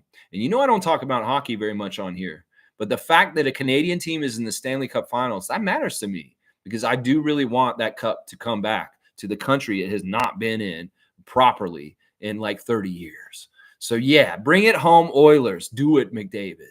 And whoever's been your detractors and said you're overrated in the past, F them. Go and show them just how overrated you are. You can be one of the greatest to ever play in the NHL, just like Gretzky did for Oilers before. So let's go Oilers. I'm fully on your bandwagon. and with you guys right now. That's right. Let's go. Let's go. All right. Cowboys saying, what does the Farmer app say today? And David has already looked, it looks like. I'm going to check and see if David's right. He wants me to know what the old Farmer's Almanac is saying. I was going to live my life by the Farmer's Almanac. And that was one of the things I was going to do in my life. All right. Apparently, there's a lot to do today, and I think David's got it exactly right. He's already written it in. This is a great day to actually, let me read it verbatim. It says you can. It's a great day to. Hey, why is it like this? Isn't right. Best days for activity. All right. Today is the 6th. So no. There's not really anything good to do today, Bradley. I know he wrote that in, but that's not exactly right. He's saying that find out when is to start a diet, to lose weight, cut hair, plant vegetables, quit smoking. It's just saying, and click on this, and then it doesn't say there is anything for today. So David's is not exactly factually right. But it's all good. Dye your hair pink and plant your crops on the moon is what it's saying. David. All right. David's getting dunks today. He's got 3 now. 3 dunks today for David. He's got the 109 now. He's about to get off the radio dial. Actually, I think that is off the radio dial. I don't think he goes to 109. Maybe it does. All right, let's see. There's the classic card of the day. Great job by Smooth getting Victor Alexander. All right, and let's see. Where are we on the chat? I can go 2 hours today. I have all the time in the world, so I'm not worried about the cutoff, guys. So, yeah, we can go the full 2 hours today. Okay, let's see. Cool Cat is saying, love how basketball is growing throughout the country. It's another segment of the sports industry that was underserved. Lots of money to be made, especially by young women and men in the country. Yeah, I think that as much as I love the Raptors getting more popular, as much as I love, CEBL and Team Canada stuff getting shine, I think the women's basketball stuff in Canada is absolutely fantastic. And it's actually really cool because it's not just in basketball. We're seeing professional leagues pop up in soccer and in hockey and a lot of different sports. So women's sports in general in Canada is growing and getting opportunities. I think she's exactly right. There'll be more opportunities for professional players in these sports, and either men or women. And that is always fantastic. CEBL has got more professional Canadian basketball players. They may not make a whole lot, but they are professional because they're getting paid to play the sport. And the same thing with any kind of women's leagues. They're developing and growing right now. That's fantastic. That is absolutely fantastic. And I'm totally with Cool Cat on this. And it's happening with hockey. It's happening with soccer. And it's happening with basketball. It's fantastic. Yeah, high five from Smooth to Fiercey. I love it. I'm saying, bro, I need one of these. I need to pass Fiercey. Yeah, he wants that classic card. Dude, listen, there's still a couple weeks. We're going to have 2 more trivia games. So, Amit, you got all the chance in the world. You can show up every day and try and get these. But, if it was easy, it wouldn't be worth it, is what I'm telling you, Amit. You've been climbing a mountain for quite a while, and you've made a lot of gains, but you haven't gotten to the summit yet. And in some ways, if you want it to be as rewarding as possible, you will enjoy, just like you said, you really enjoyed the trivia this week. You want it to be challenging. And if it's not challenging, well, it's not as rewarding. So I want to make sure it's rewarding for either one of y'all. And in fact, I'm very glad that y'all are competitive right now, because in the other seasons, there's been a front runner and nobody near them, and they just win, David and G. Well, having a very close Raptor Freak trivia season is exciting, and having you guys battle it out right up until the end, it makes it more rewarding for all of us. So, yeah, that's why I'm all about it, Amit. And you know what? I don't know who's going to win. Fiercey could hold on. You could overcome her by the end of it. And to the best trivia player to win. That's what I say right there. That's right. David saying Vern played in the 60s. Yeah, I don't remember that name. He must have been a very bit player. The Vern I remember from the 80s is Vern Fleming, who played point guard for the Pacers for one of the teams that he played. Yeah, Dap to Smooth. And alley-oop to Cool Cat. All right, I can do that, Cowboy. Cool Cat, you got 51 dunks in 2024. There you go, 51 in June. That's right. Kareem saying, Smooth Brown Man, a.k.a. Ahmad Rashad, a.k.a. Upper Deck. See, that's why he knows, because his name's on the cards. Upper Deck. Mo's saying, good lighting today, Lex. Yeah, I took the criticism from yesterday. I have a weird hotel wall with a swirl behind me over there. And then there's like a corner, and there's the curtain for the window. I mean, if I could show you outside the beautiful vista of a golf course and all the green, lush Ontario landscape that looks so beautiful outside the window right here, I would. But lights and lighting through glass will not permit it. So, it is what it is. But I do appreciate you see the improvements day to day on this channel. You can't see Lex because he's too blurry and it's too bright. Well, you can today. And I've taken your criticism and I've made the channel better. Look like that. I appreciate you, Mo. All right, let's see. Smooth saying 90s nerd. Yeah, he's a 90s nerd. They had a 90s party here last night for Adriana's conference, and they gave her a scrunchie at the door. They said, if you're going to a 90s prom, you have to wear a scrunchie, Adriana. And they put her hair up in a 90s scrunchie. So there was a 90s vibe going on here. She said when she came upstairs from the 90s party, they were playing Wannabe by Spice Girls. Yeah, there you go. So there's a 90s party going on here. Smooth should have been there. He would have been that guy in the corner, be like, hey, ladies, I'm the smooth brown man, and I love the 90s. Yeah, he answer any trivia questions about the 90s, I'm sure. Yeah, full ass. That's right. Randolph saying, Lex, I would like front office to get 3 picks in this draft, get a good backup point guard, a good backup center, and a good shooting wing. I think that we can get these, and we don't necessarily need the 3 picks, Randolph. We'll use the 2 picks and then free agency to get the 3rd position that you want to get. I agree about the point guard thing, and that's why I don't want to do that in the draft. I'd much rather get a learned point guard that doesn't have to learn the NBA game, that kind of knows the personnel, that's been around a little bit. Like we keep saying, Dennis Schroeder would be perfect as our backup point guard next year. Well, what about Kyle Lowry? If Kyle Lowry has a little bit of money and he's like, hey, yeah, I'll come back to Toronto for fun and hang out with Scotty Barnes and be your backup point guard this year. I mean, that's kind of the route I'd rather go. That position is so important for leadership. And if there's anything I've learned in the age of Malachi is waiting for him to step up and be a leader and control the bench team, the bench unit like Fred did before him with the bench mob. Yeah, I don't want to rely on a youngster to come in and just all of a sudden be able to run the second unit off the bench. I want a guy who may be older, like a Corey Joseph or a Kyle Lowry, that can come in and do it very well because they have so much experience. So I don't want to wait for a point guard project. Let's just put it that way. Our point guard project that's young is Emmanuel. And in some ways, Marquise is the other guy that's coming up in our ranks that's kind of young and a true point guard. And I'd rather get the point guard part in the free agency and not through the draft. I guess that's my general point. Great comment, Randolph. I appreciate it. Amit saying, God damn, in 34 degrees here. Jeez. All right. Watch your language, young man. No, I'm just saying. But yeah, that's very warm where you are. It's been 30 here. Yesterday was 30 here in Northern Ontario where I'm at. I'm actually in Central Ontario. I should really say Timmins is like Northern Ontario. I'm in Simcoe region. You know, Simcoe's just a stone's throw over there. I got to throw a rock in this Lake Simcoe over there. I've been trying to drive around Lake Simcoe in the last 2 days because it's in between my place where I live and this inn that we're staying in. And I've been commuting to go see my dad and help him build the studio, my new studio for this channel. And the lake is in the way. I have to drive around Lake Simcoe. It's really annoying. I could drive straight to my place and be a straight line otherwise, but I can't. It's been annoying. You know that this is interesting too. I didn't know this, but did y'all know there's a Nessie in Lake Simcoe? Yeah, you know, like the Loch Ness monster over in Scotland.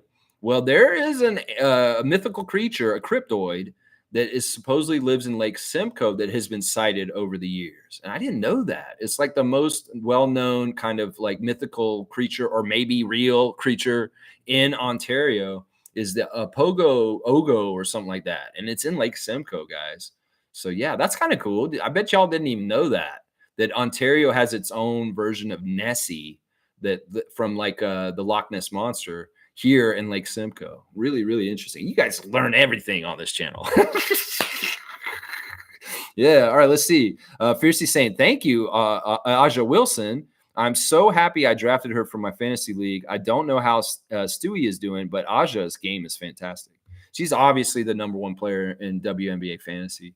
Aja Wilson is the real deal, Holyfield. And boy, did she do some good stuff on that. Oh my gosh. All right, let me just look at our fantasy league and see what the scores are right now. James has a 3-point lead over me right now after last night. Very, very close battle between James and the Raptor Freak. It looks like MK is beating Edmund pretty good.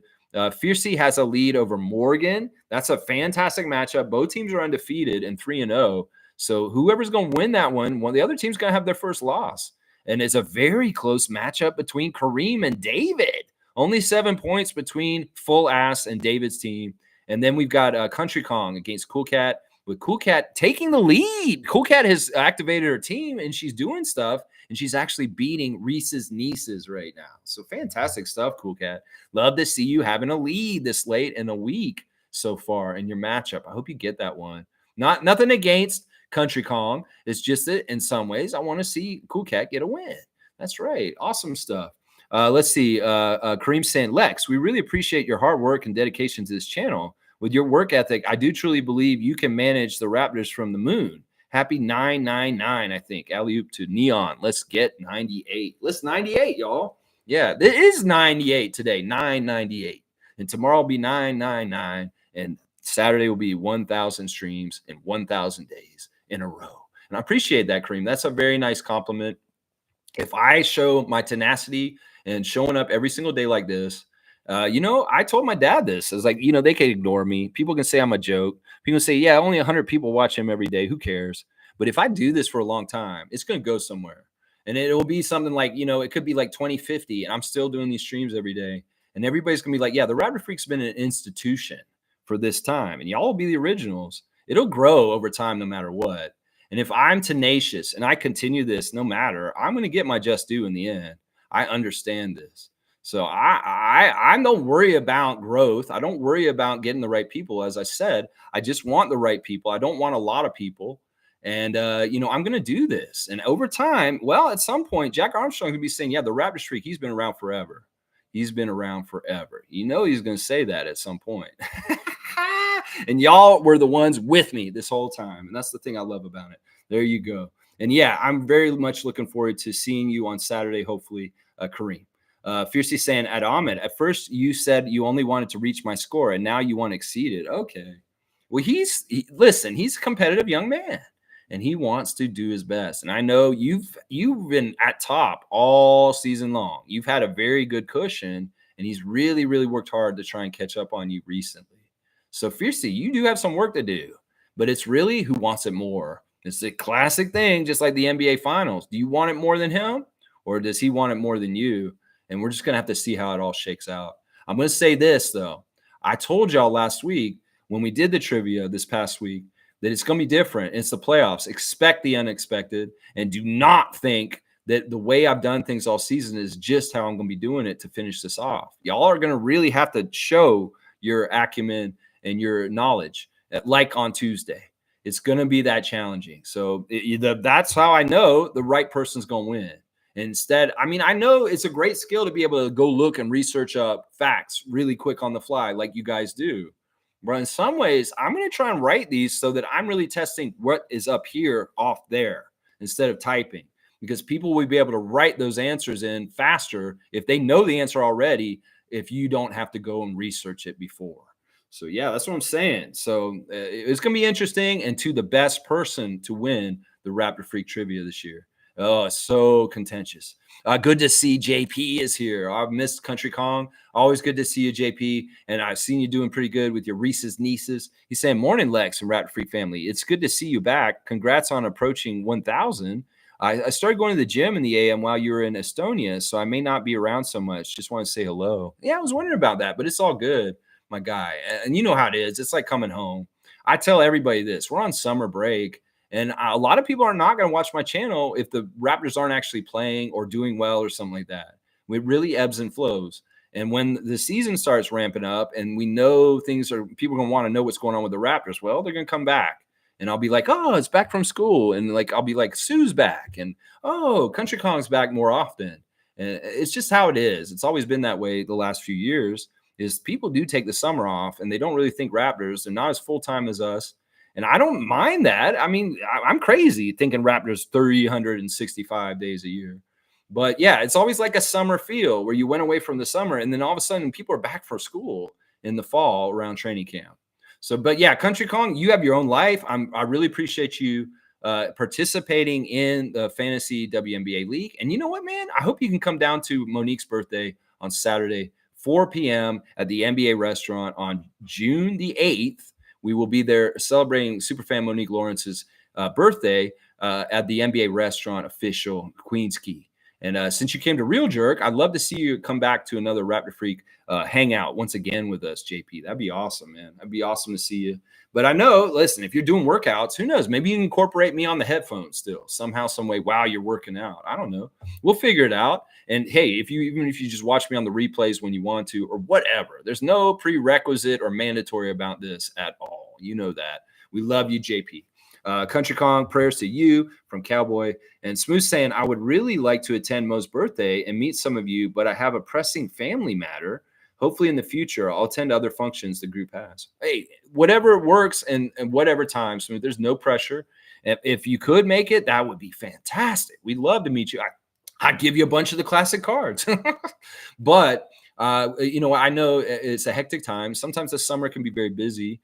And you know what? I hope whatever your issue is, it clears up in the best possible outcome. And also, there will be many, many opportunities in years to come. And I know you will show up at some point, Smooth. And it'll be a fantastic occurrence when we finally get to meet you. Yeah. Cowboys saying respect the full ass. Yeah. You better respect the game and full ass shit instead of half-assing it. That's right. Smooth saying full ass. It's a complete crap. 100%. That's right. Let's 98, y'all. Let's grow. That's right. Fiercely saying Amit comes for the points, then dips the stream. He does do that a bit. We have to remember that Amit is on Estonia time, which is 7 hours ahead of us.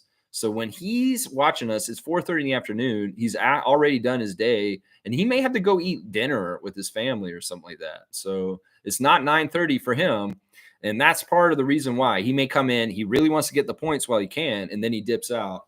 I have no problem with that. I do long streams, and I know some of y'all watch chunks of it. Some of y'all like watching the basketball stuff at the very beginning where I talk about the subject, and then like all this extraneous stuff, like talking about Lake Simcoe's Nessie or whatever. You're like, yeah, what is he talking about now? All right, Raptor Streak's going on his tangent now. All right, I'm going to tune out here. You know, I could go look at the diagnostics of my streams, and there may be points where people just tune out, like when I go off on Trump or something like that. I don't know. But the basketball stuff, well, I'll do most of it at the beginning, whatever is on the title, so you can hear that part. And then it's up to anybody when they want to drop out. All right, he's talking too much. It may be somebody drops out right now because he's talking about talking too much. I can't control anything. I'm only here. And if you guys enjoy me, you can be here as long as you want. That's right. Trevor's saying Kyrie said LeBron prepared him for this moment in the NBA Finals. Yeah, it's really interesting, the love between Kyrie and LeBron. And yeah, LeBron really misses Kyrie. I bet you Kyrie is his favorite teammate of all time. And that should be right because there was so much success with those guys. It's interesting. They're listing all the international players playing in the finals tonight as 13 international players on the two teams in the finals. That's a record. The old record was 10, and now there's 13. That's the most international players involved in the NBA finals in the history of the NBA. But they do count Kyrie as one of the international players. I don't know if you guys know this, but Kyrie Irving was technically born in Australia. So he is counted as one of the international players, even though in some ways he's USA. He's represented Team USA, and everybody thinks he's an American guy. But he's technically Australian born, and he goes towards that tally for foreign players playing in the finals tonight. So that's an interesting thing right there. Maybe that's part of the reason why he's not on Team USA this time around, because he's actually secretly Australian. Josh Giddey's like, hey, can you come play with us, Kyrie? And all of a sudden, Kyrie shows up, and he's playing for Australia against the U.S., and everybody's like, he's doing a Joel Embiid. And he's like, nah, man, look at my birth certificate. That's right. I was born in Australia. That's right. He's not doing a Joel Embiid. Let's see. Country Kong saying, I hope Luka can do it tonight. I can't deal with the Celtics winning a championship. As for the draft, I'm just hoping we end up with either Kellel or Edie. I like Mogbo's energy, but I still prefer Dunn at 31. Great stuff by Country Kong here. Yeah, I'm rooting for Luka and Kyrie also. Yeah, we don't want the Celtics to win. We really don't. It'd be much better if the kid from Slovenia got his first championship and Kyrie got a little bit more shine. And boy, it would be really, really sweet to see those guys kill the Celtics, especially Kyrie Irving. Yeah, the history with him and the Celtics is hilarious. And if he is the reason why the Celtics do not win the championship this year, well, us as Raptors fans on this channel, we'll be laughing about that. Seriously, we will be very happy about that outcome. I'm totally with you. Yeah, I like the names. We're all kind of around Kel-El. We're very, very, very big on Kel-El. And of course, we love our hometown guy, Zach, for sure.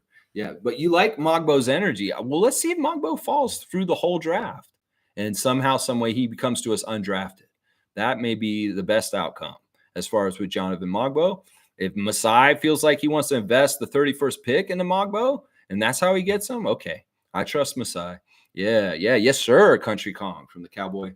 And David's saying, laugh out loud. If you don't have any friends, call Tada instead. That's right. If you don't have any friends that come and help you move that old broke down fridge out of your house, call Tada. Bradley will come to your house and help you lift that big son bitch out the door. That's right. Great advertisement. Yeah. JP, are you coming on the 8th? I don't know. We'll see. Cowboy saying, Country Kong saying, good to see you, Cowboy and David. Yeah, David, I'm going to try and make it for Monique's birthday. Awesome. That'll be so awesome. I called and messaged a bunch of people in the Raptor Freak family to try and implore them to come. And it's sounding like we're going to have, hopefully, Cowboy, David, myself, Adriana, Kareem is saying he's going to drop through. If JP drops through too, that'd be awesome. Gerald, Naco the Nacho, is saying he's going to try and make it. So we're going to have a pretty good group down there from the channel of regulars. So I'm really excited about it. And of course, I'll be very happy to see Monique and her mother, Jackie, and everybody else from Monique's family. And just we're going to take over that restaurant and we're going to have a good old RFF time is what I'm saying right here. That's right. Okay, Mo is doing what she does so well for this channel. Once again, she's bringing the cue card for something I definitely wanted to talk about today, and I wouldn't have if she hadn't brought it up. Can't believe this is Dwight Powell's first playoff game. What? All right, Dwight Powell had a very interesting interview yesterday with Arash, the guy who does the interviews for the FIBA games last year. He does a lot of the international interviews for CBC. And, well, he said some interesting things. Of course, Dwight Powell's been out of the rotation for the Dallas Mavericks most of this playoff run. He did not play very much, but he did get to play a bit more in the Western Conference Finals, Mo, that he got off the pine and actually did get dusted off and his number called by Jason Kidd. Now, I expect he might play more in the finals. In some ways, his minutes have been eaten up by the really great young players for Mavericks that have come in there, like Lively and OMP and different people like that. So in some ways, his minutes have been eaten up, but he's a reliable old player. Now, this is the thing. He's in the finals, and he's supposed to be playing for Team Canada next month, too. Now, is this too much of a workload? We saw what happened with Jamal Murray last year and not being able to play for Canada in the FIBA World Cup. Now, is this going to happen with Dwight Powell because his team's in the finals with the Mavs? No. And I'll say this, and this is why. He's not a high-usage player for the Mavs. He's a role player and even like extended bench at this point. So in some ways, him playing so long into the playoffs and being in the championship finals is not a huge problem for Team Canada because he's so low usage for the Mavericks right now. I don't think he'd be in trouble unless he gets hurt or something. So God forbid. There could also be a thing where Team Canada is like, you know what, Dwight, just don't worry about it. I know you really do want to come to Paris, but we're going to fill your spot with somebody else because you may be tired or something from playing in the finals against the Celtics. But he said in the interview, he's fully ready to take the double duty of playing in the finals right up until the end of the NBA season with the Mavs and then coming straight to Team Canada and playing for Jordi Fernandez in the red and white. So we'll have to just see. Dwight Powell's in an interesting situation, but because he's not as high usage as a guy like the Blue Arrow, Jamal Murray, this may not be an issue at all that his team's in the finals and then he has to switch right to Team Canada and go into Paris to play for Canada. So it's an interesting situation. That interview was very good, and I appreciate Dwight being very clear. It's very interesting hearing all the different possible Team Canada guys talking about whether they're going to be on Team Canada or not. You're getting different answers. And Dwight's saying, I'm ready for the challenge of doing both, and I'm going to be there. Zach Edey said, I'm going to be in Paris. He's saying straight up. I believe him. And meanwhile, Andrew Wiggins is saying, we'll see. We'll see. So they're all kind of in different places. All right, let's see. Fiercely saying, Knicks are so petty. If they could pick before us, they would get Edey just to spite the Raptors organization. It does seem like that right now, especially with their only nay vote for the WNBA franchise in Toronto. Everybody unanimously voted to put a WNBA team in Canada, in Toronto, except the Knicks. They were the one person, one team, the one official that voted against us getting anything. And I don't know if this is an extension of their superfluous, stupid ass lawsuit from Azatam last year, or it's just, Dolan being a dick and Leon Rose and them just being jabronis. I don't know. Either way, whatever. You're probably right. The Knicks do have a lot of spite, and they do try and do stupid shit to us. Let's see. Fiercely saying that, David, we can't promote that. Cowboy will have all kinds of random calls from people who want friendship. I don't know. Maybe he doesn't mind doing that side of the business. He keeps his rate, which is starting as low as $89. And I don't know. He doesn't need to be a helpline where they're going to call him and just be like, hey, yeah, this is Cowboy. Yeah, you just need a friend. You just need somebody to talk to. I get it. All right, I'll talk to you a little bit, but I'm working. I'm going to do hands-free. Maybe he can multitask. Maybe he can get a job and work with his hands, and he's like on a headset doing counseling for people. Often, I had to work at Meals on Wheels in Florida once because I was in trouble for my crimes as a DUI driver back then. And one of my probation things was I had to do community service for Meals on Wheels. And because I was all messed up from my accident, my wreck, when I wrecked in my DUI, I was in a wheelchair. And I was sitting at a Meals on Wheels answering the phone, and I would have to talk to all these elderly people that were so lonely. Oh my gosh. And it was really, really kind of like sweet because I would spend a lot of time just kind of making them known that they're heard and kind of just being there for them. It was a really grounding kind of thing to realize that there are people that are very lonely out there and just want somebody to talk to sometimes. It was weird. I had another job where I was renting cars for Budget Rent-A-Car over the phone. And sometimes people were lonely on that. And I'd be like, I'm timed. I need to sell more rentals. I can't be on here talking to you about your cat and what your cat did this morning in the litter box. I'm sorry. I know you're lonely. I know you're like, older and you ain't got nobody to talk to. But I'm on business at Budget Rent-A-Car, and I have to rent so many cars in an hour. Now at Meals on Wheels, I could talk to them all day. But yeah, maybe you could do this, Bradley. Maybe there's an industry in this, a friend on a phone. You just need somebody to talk to. Call me. I don't know. Maybe that's a job that people can realize that there's an industry for. Just a hotline friend. And you call and you pay $1.99 a minute or something like that. I don't know. All right, let's keep going. David's saying, knowing Cowboy, he'd befriend them all. That's just who he is. I know that's true. I know that is exactly true. David's saying, I do not need to appreciate LeBron, and I'm certainly not celebrating his ass. Number 23. There you go. All right, David, to each his own. In some ways, I do respect him in his place in the whole hierarchy of the history of the NBA. And he is important. And in some ways, as much as I've not liked him, as far as LeBronto and different dumb stuff, and, but there are things about him that I do really respect and I really do look up to. As far as his personal life and who he is as a person outside the game, he's a fantastic person. It's just he's a whiny bitch on the court. All right, let's keep going. Bryce is saying you should definitely appreciate the GOAT, David. Well, he's one of the GOATs. I'll say he's the current generation GOAT, but Michael Jordan is actually the GOAT of all time. And that I will stand by that. David's saying, I do. I watch Michael Jordan top 50 highlights on a daily basis. The true GOAT. Anyone who says otherwise will pour you. I felt loud. Yeah. I mean, I agree with what David's saying, but I do agree there's GOATs for different generations. Bill Russell was the GOAT of his generation. Kareem was the GOAT of his little area in the 70s for a bit. And Michael was the GOAT in the 90s for damn sure. So LeBron's just the GOAT of present time right now. But it's going to shift, and somebody else is going to be the GOAT soon. Very, very soon in the NBA because LeBron's going off in the sunset. That's right.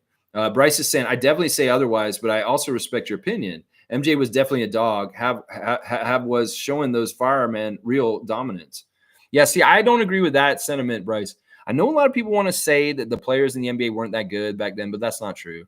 The NBA players were very good overall. They weren't plumbers and firemen in the 80s and 90s. There were plumbers and firemen in the 40s and the 50s. but not in the 80s and the 90s. They were very high skilled players. They were very big players, and they were good players. And in some ways, there may have been some dumb centers that weren't that good, big, tall guys. But overall, there were skilled guys all over the place. And there's so many players that are forgotten that do not deserve to be called a plumber or a fireman. There's so many good players from the 80s and 90s that are forgotten, and they should not be collectively called firemen.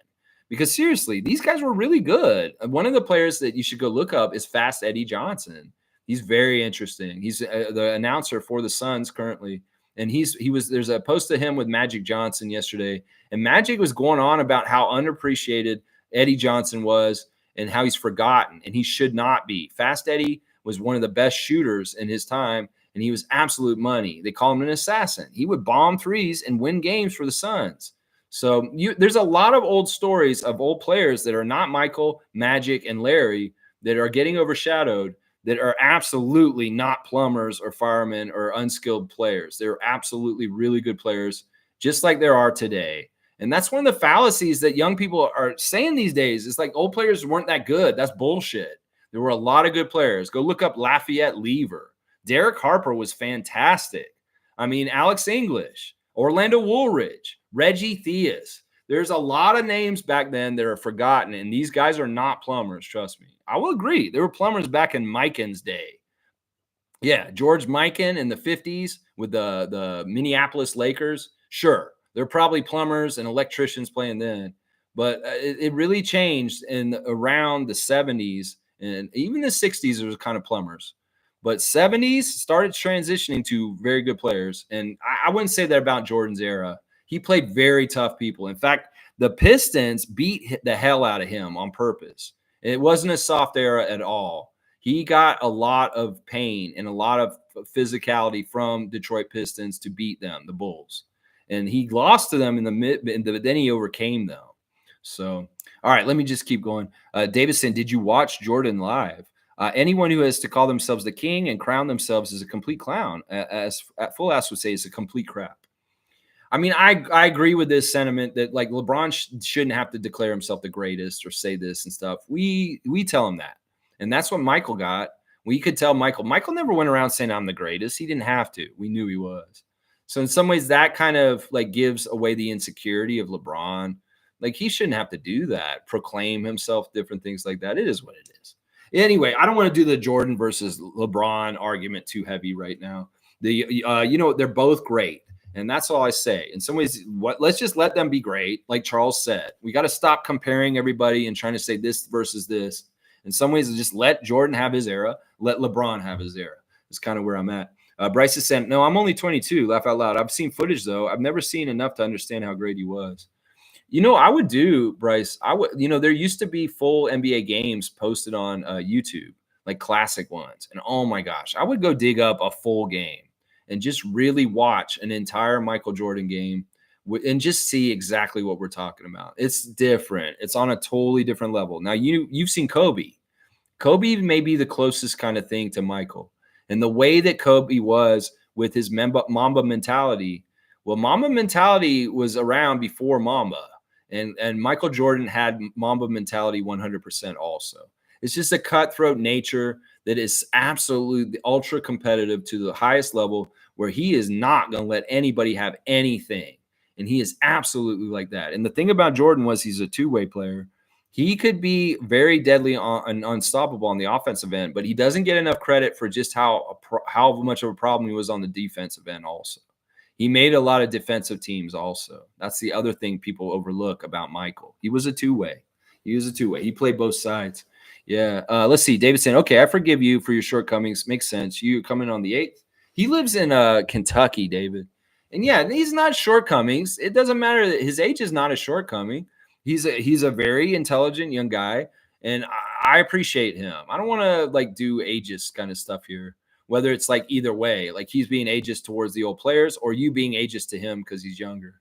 I fall into this trap too, David, where it's like, oh, young people, they just don't understand the old ways. And then I sound like an old crotchety man, like everybody does at a certain point in their life. David, we're sounding like crotchety men. We need old men. We need to be more hip and cool to the younger stuff. That's right. Yeah. Yeah, we love you, Bryce. Holding it down in the K-Tuck for us down in Kentucky. That's right. Yeah. Shit, I'm only in 39. Yeah, but we're sounding like old fogies, David. Come on now. 10:45, and let's see. Wayne saying Lexicon is the goat of Raptors content. Talking WNBA, what you say about Caitlin Clark being the seemingly golden goose of that league? NBA Finals tonight. Forget about that. Forgot about that. Yeah, there's so much of a break between the Western Conference and the Eastern Conference Finals to the finals. It's like they took a week off, and it's like, I know they're trying to get Porzingis healthy so he can play against his former team. This is really interesting stuff. Y'all brought this up the other day about the rookies in the WNBA getting the school of hard knocks from the vets coming in. And I'm hearing that there's a lot of news that Caitlin Clark is getting targeted in the WNBA by older players, and they are really hitting her hard and unfairly. And in some ways, I get it.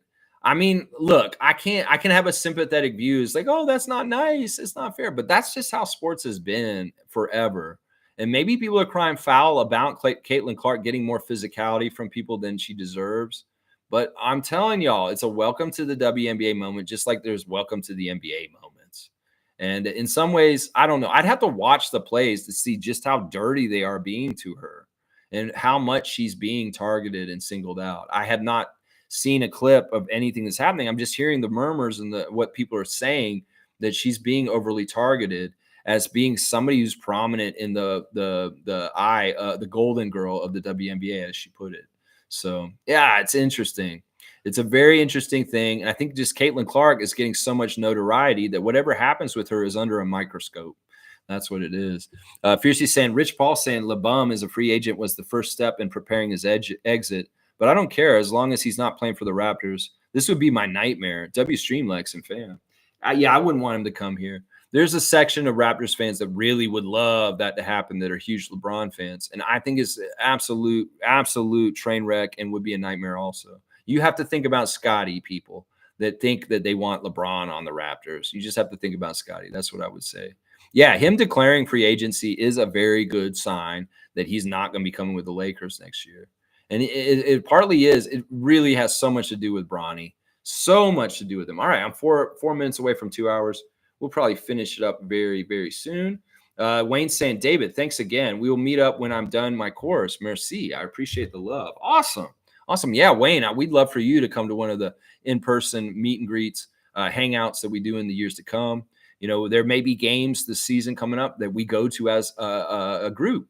There could be that we are going to be there for the WNBA when it shows up here in Toronto, and try and go down there as the Rapid Free Group too. So yeah, David's saying the voice of reason. I love to see it. Mike has subscribed to the channel on Purple Level member. Mike, you have my number. You can call me at any time. And David has re-upped. He's been a gold member for 9 months, y'all. That is a high quality, man. That is so huge. Dap to you, David. I appreciate you so much. Dana's saying yes. And Lake Simcoe is one of the dirtiest lakes around. I don't know if that's actually true. You know, the thing about Lake Simcoe is it doesn't have a whole lot of industry around it. Now, the Great Lakes have way more industry around it. I would say Erie or Ontario is way more polluted than Lake Simcoe, because partly is that Lake Simcoe's got a lot of natural cleaning kind of filter aspects to it. There's a lot of natural landscape around it. Trust me, I've spent a lot of time on Lake Simcoe. Part of my family has a cottage on the north side of Lake Simcoe, and we go swimming in the lake. And I don't know, maybe I'm wrong. Maybe you're right. I don't know about certain parts, but the parts that I've been to have been pristine and beautiful. And I know that the Great Lakes are very polluted. You know, the lake around Cleveland is bad. The lake around Toronto is bad. Lake Ontario is not nice. In fact, I trust swimming in Lake Simcoe more than going down to Cherry Beach. Let's just put it that way. Let's see. And Kareem saying, David, you're an 84 baby. I just turned 40 last month. There you go. You 84 babies, 1984, George Orwell. Yikes. Let's see. David saying, yep, 40 in July. Remember OG's birthday mate who always gets forgotten. Okay, so he has the same birthday as Ananobi. And yeah, we'll have it all on there. Well, so remember, when we say OG's birthday is today, is David's birthday. But we do not have any birthdays for today on the Rapid Free calendar, guys. So nobody to celebrate the birthday for today on my calendar. There you go. Dana's saying, you're young, David. You're a Gen Z. I'm Gen X. Yeah, I'm Gen X too. Dana, you're not old. We're all, it's all in your mind. And David says he's an old soul. James is saying consistency is key, 100%. Yeah, and that's what I'm all about on this channel. And 9:30, you guys can depend on me. That's part of the reason why you like this channel is I'm gonna be here. I'm steady, and I can give a good part. Like David said, while I was in Estonia, is messing up with his routine because I wasn't on right at the right time all the time. And it's just he realizes a part of his routine. And he liked it. Most saying W stream, W vibes, keep at it always. Good times. Good times approaching. Go Raptors for life. Raptor Freak Family Crew strong. There you go, Mo. And we're going to come down and celebrate you for sure. And 2 days from now, 4 p.m. at the NBA restaurant, Queens Quay, Toronto, downtown, right on the lake. It's beautiful. Really great scenery of the lake right down there. And we'll be out there and hanging out. And I'm sure somebody will have a with me out in the parking lot. And it'll be nice. We're going to have a good time. Wayne saying, yep, I am up for the Kyrie show. Certain sports events I see through a political lens. Kyrie is the most skilled ball handler I've seen, so it makes supporting him all worthwhile. And you know what? Some of his politics, I don't agree with him, but a lot of them I do. A lot of them I do. And he really is the kind of guy that's not afraid to say some things that may piss off people in higher power kind of status quo places. And that was evident by the whole thing they did with him, making him kind of like jump through a whole bunch of hoops when he shared a book review on Amazon 2 seasons ago. And that he really stepped into it. And he was labeled an anti-Semite and all this kind of stuff. That was a mess. At times I was like not totally understanding that situation, but also I'm for freedom. And, you know, if Kyrie wanted to do something, in some ways I'm kind of like, well, you know what? It's a free country, right? Shouldn't he be able to do this if he wanted to? But no, the NBA says, no, you're a representative of us. And if you don't kowtow to our values and our worldview and the way we think about things, you know, there's a problem. And in some ways, that's why they're more hesitant to not make him more of an advertising person around the league, is they can't control him as far as what he might do or say. And I respect that too, Wayne. I'm always for somebody who's a little bit against the status quo in the right way, in a progressive way. And as a weird way, Kyrie, even if he thought the world was flat at some point, he is kind of a progressive person on the down low. And I respect that. I really do. Yeah, I think that in some ways he will be a big key in this finals that's starting tonight. That at some point during this series, Kyrie is going to go in full Kyrie mode, and he's going to absolutely dominate the game, and he's going to make the Mavs win certain games in this series. And he may even, in the end, end up being in contention for MVP over Luka, which could actually be very interesting. Because in some ways, the way Kyrie is, he's a closer. And we've seen that in games against the Raptors in recent years, whether he's on the Nets, the Mavs, whoever, he closes games and kills us. And he has every ability to do that on the highest level, including the NBA Finals. So that's going to be something that's going to be very interesting to watch with Irving. Is he going to be a closer? Is he going to snuff out the Celtics on certain games personally himself? I'll bet you he will. Mike's saying every year now, a Canadian has been in the finals. Canada has experienced guys now. Yeah, I mean, there's so many Canadians now. I think almost every team has a Canadian on it at this point. There's like 3 on the Mavericks, and then O'Shea Brissett is on the Celtics. I was telling Adriana all the foreign players that are in the finals tonight, and I read Svi Mihalik, and I'm like, yeah, Svi's in the finals, Adriana. She's like, Svi, he was on the Raptors before, right? From Ukraine. I'm like, yeah, he's in the finals with the Celtics right now. So Svi, O'Shea Brissett, yeah, former Raptors in the finals with the Celtics right now. Let's see. Mike's also saying plumbers can't afford cocaine, so we know they weren't plumbers in the 70s. You know, in some ways, the part of the reason why that's insulting is because we've got to look at it this way. The game is expanded to allow the contracts that these guys get paid at this point. Jaylen Brown does not get a $300 million contract without the so-called plumbers of before. And the sad thing is, there were times in professional sports where professional athletes, just like the WNBA players right now, have to supplement their income with a different profession. So as much as it's a joke for young people to call people plumbers or electricians or firemen, some of these guys actually did have to have summer jobs because they weren't paid enough. And that was true in the 70s for sure. The 80s, the money got way better once Magic and Larry showed up, but it wasn't on the level it's on now. And you got to understand, athletes may not have gotten paid the same amount, and they did have to have second jobs. So in some ways, those guys doing the hard work in being athletes and doing jobs outside the NBA just to make their lives complete with the money they need, they paved the way for the guys today to get the money they got. So in some ways, the term plumber is mean because these guys actually had to work to get extra money just to support themselves because the money wasn't as good back then. So it's very similar to women's sports right now. It's like, yeah, if you're in the WNBA, you get paid a certain amount, but it may not be enough. And that's why Brittany Griner's playing in Russia in the summertime, you know. Let's see. Dana's saying not pollution, dirty with weeds because they don't clear it out. Oh, okay. That's interesting. Yeah, I always just think dirty. I think pollution. Yeah, there's a lot of kelp. I know that there's leeches in that lake too. Leeches. Whoa! Yeah. Yeah. Okay. So it's overly natural and that's why it's dirty. I don't know. Maybe there's an algae problem. I don't know. I'm not very up to date on Lake Simcoe's water content and what's going on with it, but I've swam in it a lot myself. Carlos saying, haha, I'm an 84 baby as well. Laugh out loud. All right, you 84s. You know, when 84 was one of the best years of my life, I was 9 years old. And it was really one of those times where it's like being a kid in the 80s was cereal and toys and Saturday morning cartoons and just all kinds of really cool stuff. The 80s was such a good time to be a child. So good. So good. So 84 is one of my favorite years of my life, honestly. Being 9 years old, a kid in Florida with my He-Mans and my G.I. Joes and my superpowers and my super friends and yeah, watching WWF, all that kind of stuff. That's right. That's right. Let's see. Dana's got the logo on blast. I love it. Carlos saying exactly, Lex. The NBA salary of today is built on the shoulders of the past generation. That's exactly right. Kevin Garnett was a very important, big contract, one of the first huge contracts in his early career. And yeah, there's been the people before built the path for the people now. So in some ways, the younger generation needs to respect the plumbers of the past that had to work plumbing jobs while they were in the NBA also. The plumbers of the 50s. Let's just get it straight. They weren't plumbers in the 60s.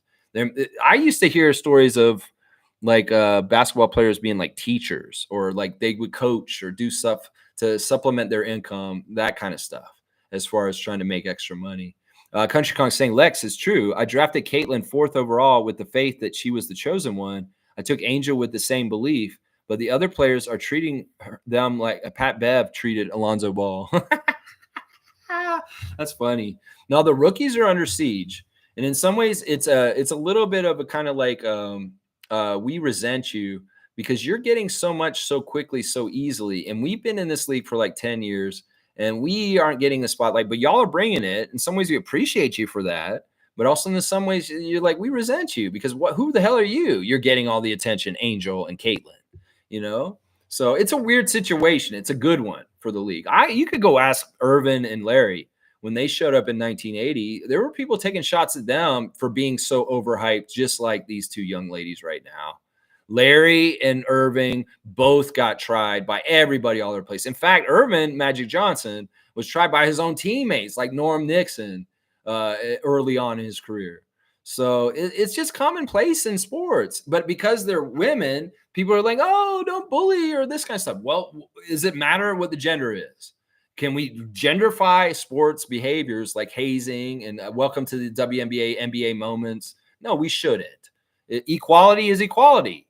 And if women can have attributes just like men, and we shouldn't be telling women they can't talk trash or be physical or do these kind of things, well, it's their league. They're playing against each other. There's nothing wrong with it. Oh, Adriana's calling me. I don't know if I should answer it. Maybe I will. Maybe I won't. Let me just say something to her real quick. Can I call you back later? I'm still on my stream. She knows I'm usually done 2 hours in, so I should be done, but I'm not. I'm going extra hours, extra time real quick.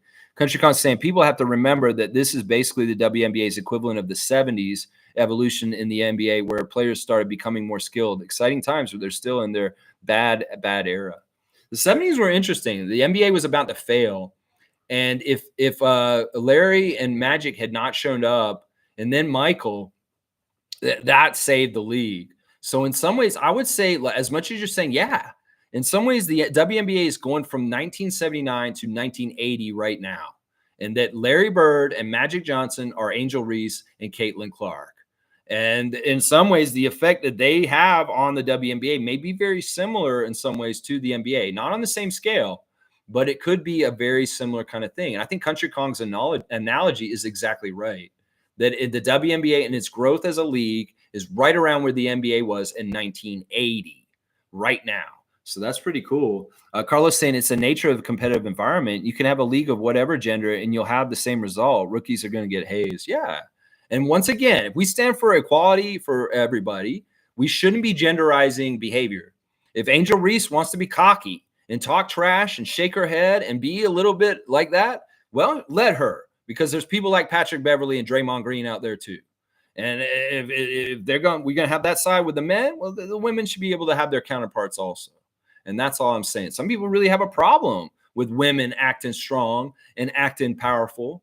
And they are the people that are the problem, not those women. That's right there. All right, y'all, I better wrap it up so I can call Adriana back and find out what she's saying. I appreciate everybody for joining me today on the Thursday Think Tank. We covered a lot of subjects, talking about Jonathan Mogbo to start and his friendship with Scotty. And maybe this will be a foot in the door to get him in the Raptors organization somewhere, somehow. Maybe he'll be a two-way. Maybe he'll be an undrafted G League player. Maybe he'll be the pick in the second round for the Raptors. We'll just have to see. I fully endorse Jonathan Mogbo being in the future for the Toronto Raptors organization. We'll just have to see how the chips fall when things happen in the schedule of how they do. That's right. Neil's here too. Caitlin Clark has egged her opponents on, so she attracted the attention in basketball. There you go, right there. That's right. You want to be the best. You want to carry yourself with that kind of stuff. Well, you're going to get tested, and that's what this is. That's all it is, right there. All right. Appreciate seeing you, Neil. I hope I see you on Saturday also. He said he's going to try and come down too, guys. So everybody, I appreciate y'all. Please like, comment, subscribe, and share. And join the channel if you want extra access to different things like our Facebook chat and the hotline to call this. I had one call today and I didn't answer it. What are you doing, Lex? You should answer the phone. Let's go, Raptors. I'll be back for a Friday freak out tomorrow, 9:30 a.m. You know I will be here. Yeah, let's go, Raptors. What? Beat the Celtics. Ah!